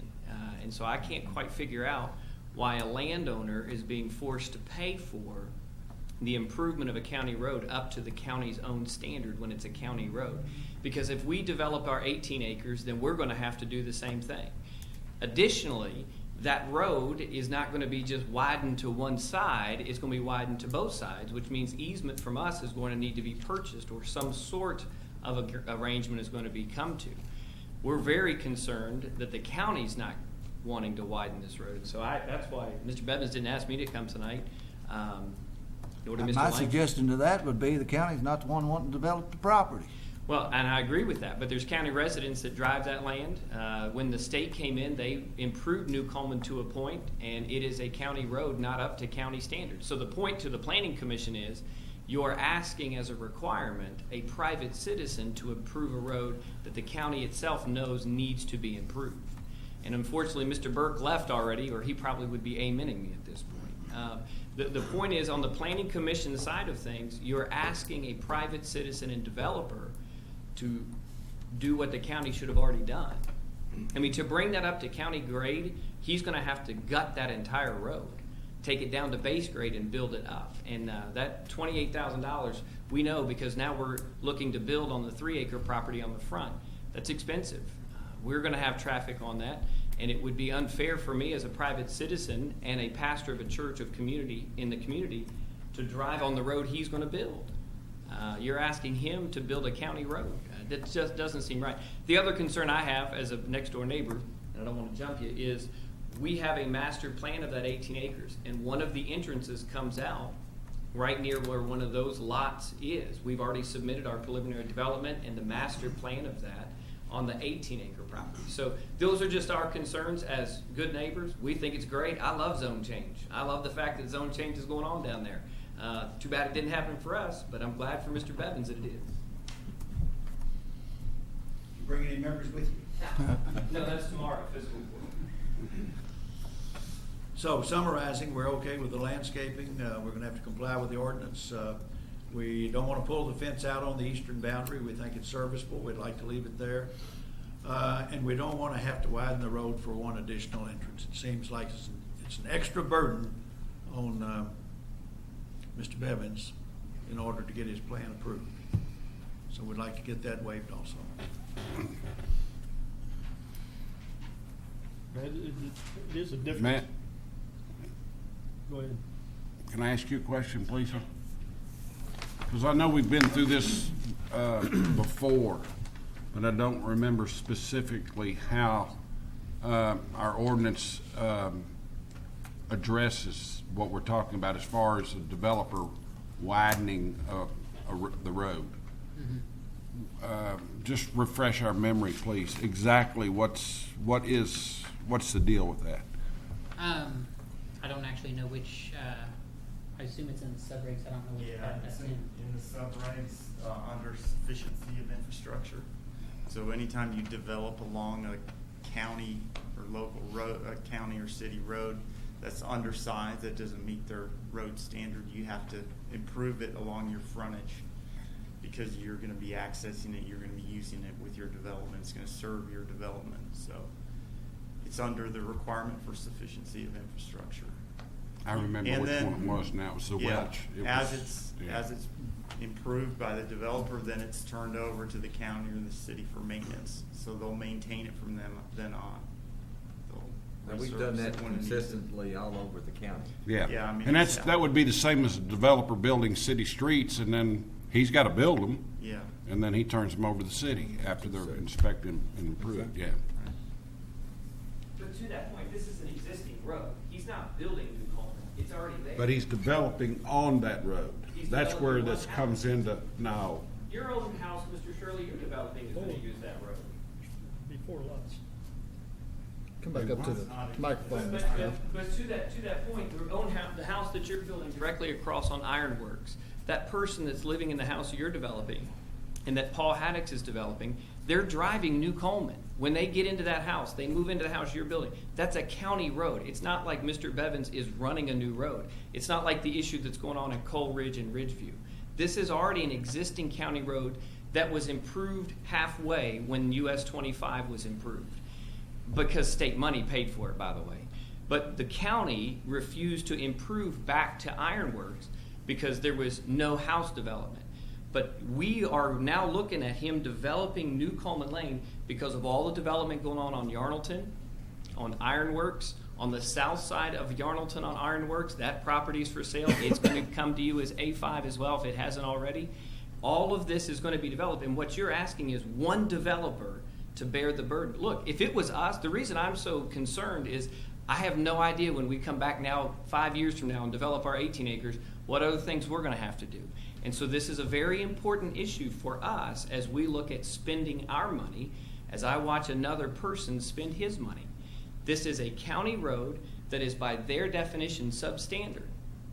And you're asking him because of one additional entrance in and out. Tractors drive on that property all the time. We were out cleaning up our new church property, and there's tractors going on the existing entrances. This is one more entrance. That's it. That's all I'm saying, is that this is a substandard county road that you're saying because there's one extra entrance now has to be maintained because the county's refused to do it, or has neglected to do it because they're unaware of it. Have you ever been out to Old Oxford Road? Yes, absolutely. You ever been out to where I think it's called the Abbey at Oxford? Absolutely. All that new road right out through there Yeah. was put in by the developer. That's right. And That's how a many county houses did road. they develop, Mr. Chairman? That's a county road. Yeah, but how many houses It did shouldn't they matter develop? how many houses are developed. If somebody's going to develop a subdivision and ask for zone changes, and we have in our regs that they are to do these certain roads, that they are to develop this part of this road in front of their Fair enough. subdivision. Hey, listen, it's not my fight tonight. Mine's I'm tomorrow just morning. saying. But to the I mean, to I that understand the costs and I understand all that, but it's pretty much Yeah. laid out. I guess what I don't understand is planning and And zoning. I don't blame Mr. Do you Langford make for the coming in. recommendations, Mr. Chairman, to the county as to which roads they take on, which roads they service? Is that part of the planning commission staff or the planning commission's responsibility as to which roads need to be improved within the county because of traffic studies? Those kind of things, do those fall to the planning staff? You'd have to ask Joe that question. Indirectly, I mean, we don't go to the county and tell them which road should be widened. Okay. But you do traffic studies, and as development happens, you say these roads in the county are going to be more heavily used. Is that correct? We require the developers to do the traffic. Fair enough. That's all not my fight tonight. May I, Mr. Jones, just for a Yes, sir. second? Picking up on what Joe said the question or the issue is whether the sufficiency of the infrastructure was there to support the project. If it's sufficient now, one more entrance is not gonna affect the sufficiency of whether or not it'll accommodate the traffic. Right. And that's You could what we're argue- talking about. you You're talking could about argue that it's not 1,700 feet sufficient already. for one entrance, having an impact or a bearing upon whether or not the infrastructure now is sufficient for the development. If it's sufficient now, as it is, it'll be sufficient once this additional entrance is put in. That's all we're saying. And to put that burden on him alone, it would not be fair. And you know, when you really look at planning and zoning, all of it is about what's fair. And the question here is that fair? Put that responsibility on him. That's the question. And we ask that you not do that. Mr. Chairman, Yes, sir. what you said earlier about, on Old Oxford Road, where you had a subdivision go in, I don't know if there was 50 or 250 houses put in there. But when your cost is displaced by 50 or 250, then it becomes affordable. And so, but we've got one extra entrance, and all that county is still serviced by Coleman Lane. So it's just, is it something I should show? in all Joe or fairness? Charlie might be able to answer our question here, but does our ordinance or our regs say whether it's 5 or 200 or, it doesn't say, I mean, it just says. No, it says, I believe it says along the frontage, period. Period. If it's substandard, then it gets improved along the frontage. Yeah, so I'm And it's not probably- so sure if you had any, if all your drives went a different direction, I'm not sure you wouldn't have to improve New Coleman Lane. Okay. I mean, I understand the argument. I do too. On its I mean, face, but- it sounds terribly unfair. But on the other hand, it's absurd, with all due respect, to say that the county's got to do every road now if they can't do it. I mean, that's not a practical possibility. If he doesn't do it, I'm gonna have to do it when I do. And what is? And all we can say is that we're thankful both of you are there, so we get 1.5 feet where we should have had it 20 years ago. I don't think it's much different from the fence between myself and Pete Wise. You know, if we share in that expense, then it becomes reasonable, especially where you're gonna put in, you know, ask for one more entrance on the road. So, I don't know whether that's anything that's possible at all, but I don't mind sharing the cost of it, but it's not, I don't think fair to have to shoulder the whole expense. My comment on that, I don't think it's fair to ask somebody that's not developing their land just because you want to develop your land to share this cost of something that is required of you in our ordinances. I don't think it's fair to ask the county to pay for a road that is required of you to do that is spelled out in our ordinances. I just don't think that's fair. And that's been the So- requirement for, years. There are little tracks out on Salem Road. You talk about a substandard little road. They had to improve a stretch of it. So, that's been done for years. And while it's certainly not an easy thing to do, it's consistently done. Yeah, the new Coleman Lane, the part that's been improved, has changed the complexion of a lot of things out that direction. And that's not, that's way beyond anything I've done. Right. So, Yeah, I would point out, Mr. Chairman, if you divide off a 5-acre tract, say Mr. Bevins is gonna deed off one 5-acre tract on Coleman Lane, would you expect him to widen all of Coleman Lane where he has frontage? He's just creating Only one more along entrance. Only along that track, probably, wouldn't it? He's just creating I one don't additional think you would entrance. have to on that because you didn't No, get you a don't zone require him change. to. No. You don't On a require him minor, to. would that be on a minor? Is that the Yeah, distinction? minors, we don't require it, so Yeah. there is kind of that's where the line is drawn, whether it's fair or unfair.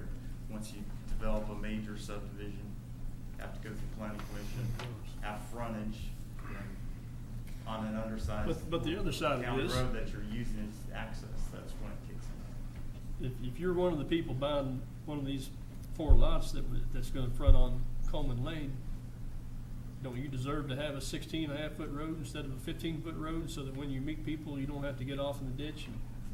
That's the way it is now. I think it would actually make the lots more sellable. Improve the value of Make Well, them actually, improve part of the the value. idea.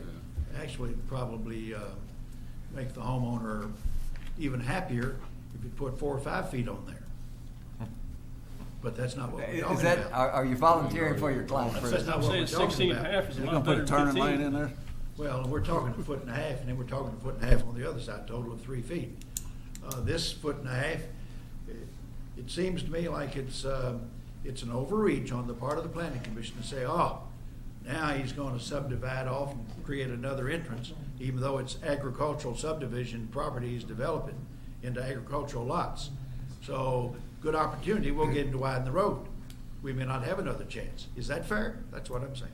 I think the issue down the road would be if you don't do it right now, then these homeowners are liable to object to the county even trying to widen the road at that point, and then, I don't know, you're between a rock and a hard spot. You know, the old Oxford Road, you talk about it out there, I drive it every day, my wife drives it every day. That's actually made the road more dangerous. Oh, they would You know, you're wide here, and then you go into a little bitty road.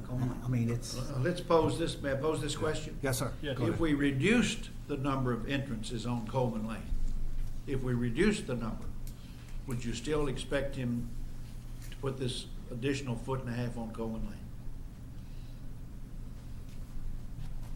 That's gonna be a question for the staff. When you I'd have to look at it. So there were two houses already before them. Well, let me approach it this way. We're only talking about a preliminary plan here. If we could have preliminary approval of this plan, subject to these conditions, which we've not yet agreed to, and then give us an opportunity to evaluate what we're trying to do here, maybe switch the plan a little bit, we'll bring it back to you. Is that good, Joe? Bring a final plat back? We'll bring it back as a final, yes, and then we can debate whether or not it ought to be done on the final plan. Just agree to the conditions we have before you tonight, and then, Well, we would ask you to approve this plan, this division, but we're not prepared to agree to those conditions and move those conditions to the final plan, and we'll debate them when we ask for final plan approval, because we can't do anything with a preliminary plan. We have to have a final plan. I mean, look, part of what you're proposing here is probably something that needs to be addressed in our comprehensive plan.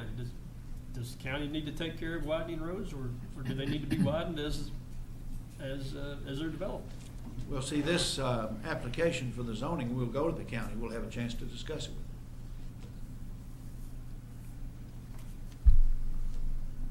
you got any thoughts on that, Charlie? I don't know, it's Bruce, I better watch out.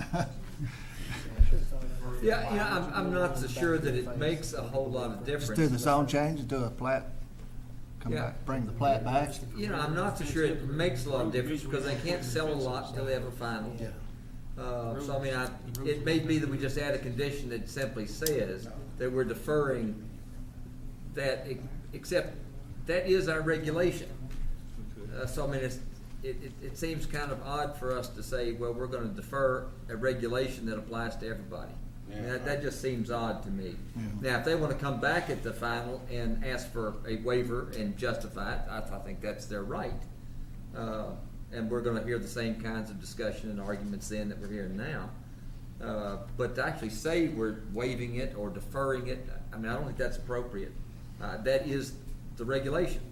Now, if they want to approach the governing body, in this case the county, about changing the regulation, well, I mean, that's a county ordinance, they can do that. Or to come back and ask for a waiver because there's some specific circumstance at the time of the final, that's their right, they can do that. But it's still going to be a big hump to overcome because that's a regulation that has been applied to people all over the county for goodness knows how many years that's been on the books. I mean, I'm not sure I remember when it wasn't on the books. It's been there a long time. I don't think it's always been enforced, though. I mean, there's been plenty of exceptions to it. You know, that may be, but I really don't remember any at the moment. I know. But keep in mind, minor plats. Anything that's been developed on Lloyd Road is tiny. If we didn't add any new entrances on Coleman Lane, though, you know, that changes the picture entirely, doesn't it? I'm really not sure that it does. I'd have to go back and read the actual regulation. I don't know that it does. I mean, it's still subdivision though, right? If there's already 2 lots there that were approved and you're not adding any more, then, I mean, we may need an interpretation of the ordinance. You mean read the law? Good. Because the ordinance is, is written in a way that can be interpreted Well, we just need, you know. we need to read it. But as I said. However, because, like Charlie said, minors don't, I mean, if you have a minor, you don't even have to have frontage, you just need width of the building line, so you may not even have any frontage, so they don't have to do any improvements. You know, if you're splitting off one 5-acre lot, you have frontage on a county road. We don't require improvements if you're just doing one lot. So. But of course, the reason there's not particularly fairness is because you can't have all these little bump outs. I mean, that would just make for an irregular road that's probably not as safe as it is now. But again, they can ask for that waiver when it comes time for the final. I would say maybe just defer the plat approval while we look at it. That's all we can do. Have a proposal, Mr. Chairman. Yes, sir. We all agree the subdivision plan is, they recommended approval of it. We're okay with it. The only thing we're debating right now is the issue of widening of the road. We will accept approval of the plan as it is with those conditions, with the understanding that we will come back with a final plan, at which time we will address those conditions again. And at the same time, note for the record that we think it's an overreach and that we should not have to agree to the condition on widening the road. We do it for purposes of accepting this preliminary plan, but not the final plan. Who's gonna take it up with the county magistrates? We may do it. I guess that's where it needs to go. You understand what I'm saying, Mr. Chairman? Yeah, you'll accept it the way it is. On the final, you'll come back and maybe we'll hear it again. And hear it and debate it again, but we want to note that we do not think that you should be requiring him to do the widening of the road. So while we accept the plan and the conditions, we don't agree to them.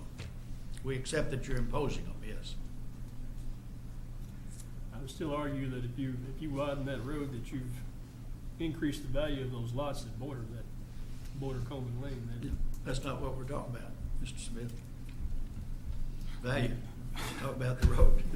I don't know, I think I just heard you agree with the conditions, but you don't agree with the conditions. No, we agree that you're imposing. That's what he said, wasn't it? We agree that you're imposing those conditions. Imposing those. We agree that you're imposing The those applicant. conditions, Yeah. but we're not telling you that we accept them 100%. So if you don't accept them 100%, can we Well, vote on it? When we come back, yes, when we come back with the. Oh, absolutely. Okay, When we come back with the final plan, we'll talk again. okay. So do we need to put another recommendation or another condition of approval that Put a note on there. that it'll be brought back on a final? No, oh, Because they could just, they can come back if they don't like it. If they Yeah, it's don't gonna that come- way, then great. that's right, it's gonna come back because they don't like something. Otherwise, no, it just goes through the process Okay. and they build. Yeah, we have to come back with the final plan anyhow. Mhm. So has everybody got that straight now? Not really, but yeah, really. What about the fence? I mean, if anybody makes a motion, you wanna say something about the fencing? You go ahead. Say it in the Fence on motion. the eastern border. So, is there any more comments? Mr. Langford, I'm sorry? you got any more comments? Hope not. That's it. Staff got any more comments?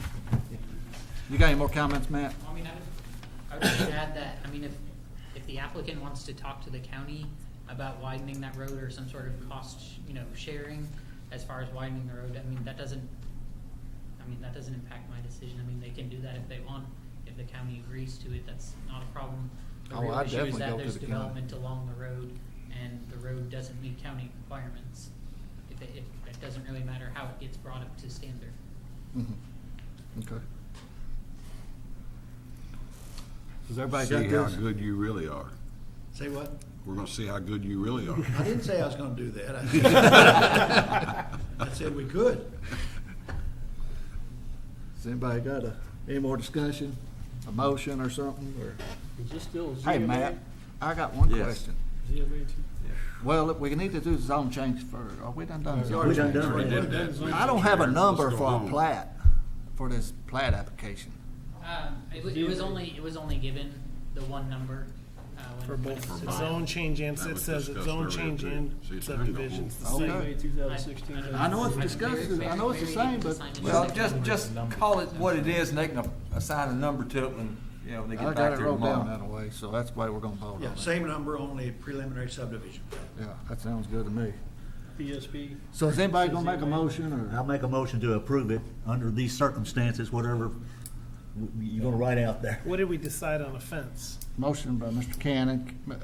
What about your Would that fence? be You allowed, need to- allowing that's the true. That's- existing fence on Yeah, the eastern allowing the border? existing fence, yeah. On the eastern side. On the eastern boundary. Yeah. Eastern boundary. Yeah. I'll second that motion. Second by Mr. Solsky. All those in favor say aye. Aye. Thank you. Those opposed? Motion approved. See you, John.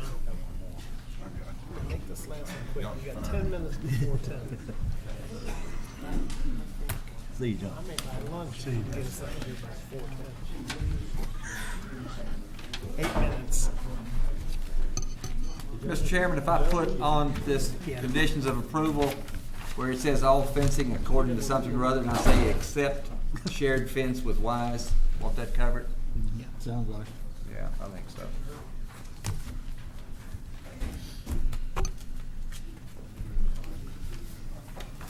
Next item of business is the Heiser Bob.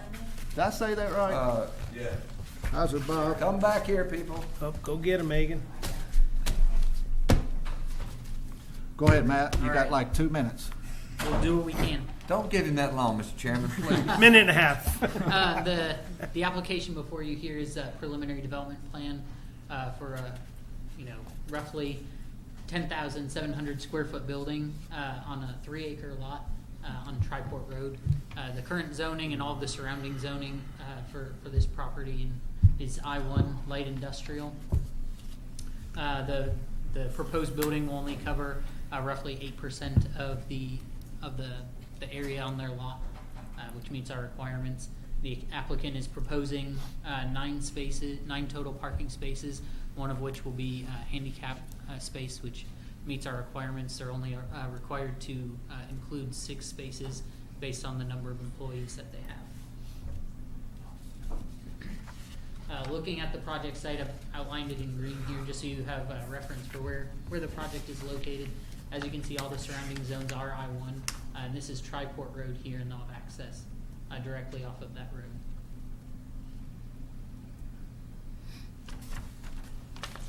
The proposed development meets all of our requirements for the I-1 zoning district as far as setbacks, building coverage, building height. All of those are met.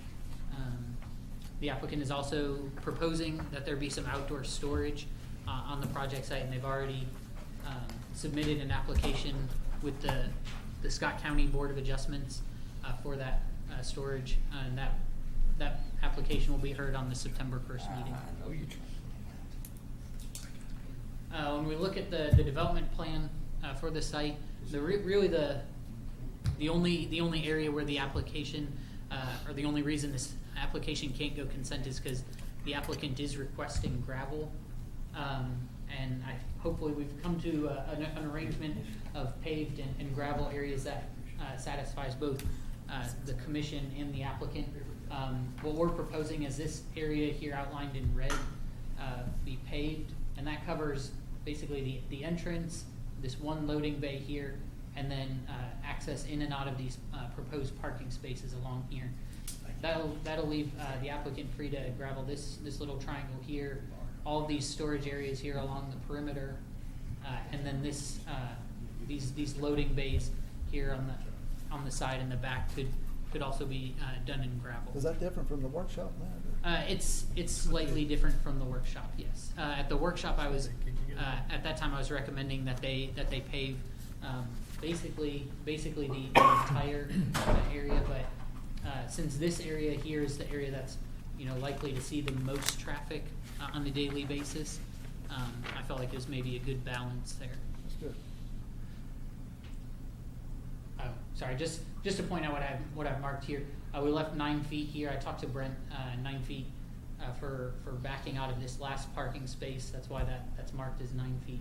And then we wanted to maintain 24 feet of separation between the parking lots or parking stalls rather, and this landscaping area. that's a typical parking aisle width that you would see in any of our parking lots in Scott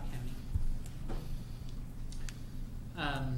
As far as the landscaping, it meets all the landscaping requirements, the canopy requirements, the interior landscaping requirements, the VUA screening area.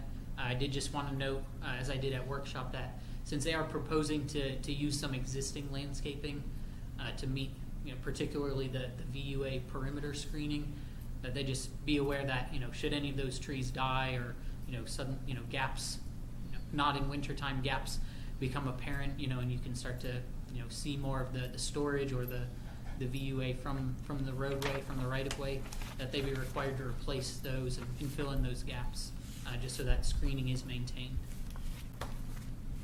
I'm recommending approval of their application.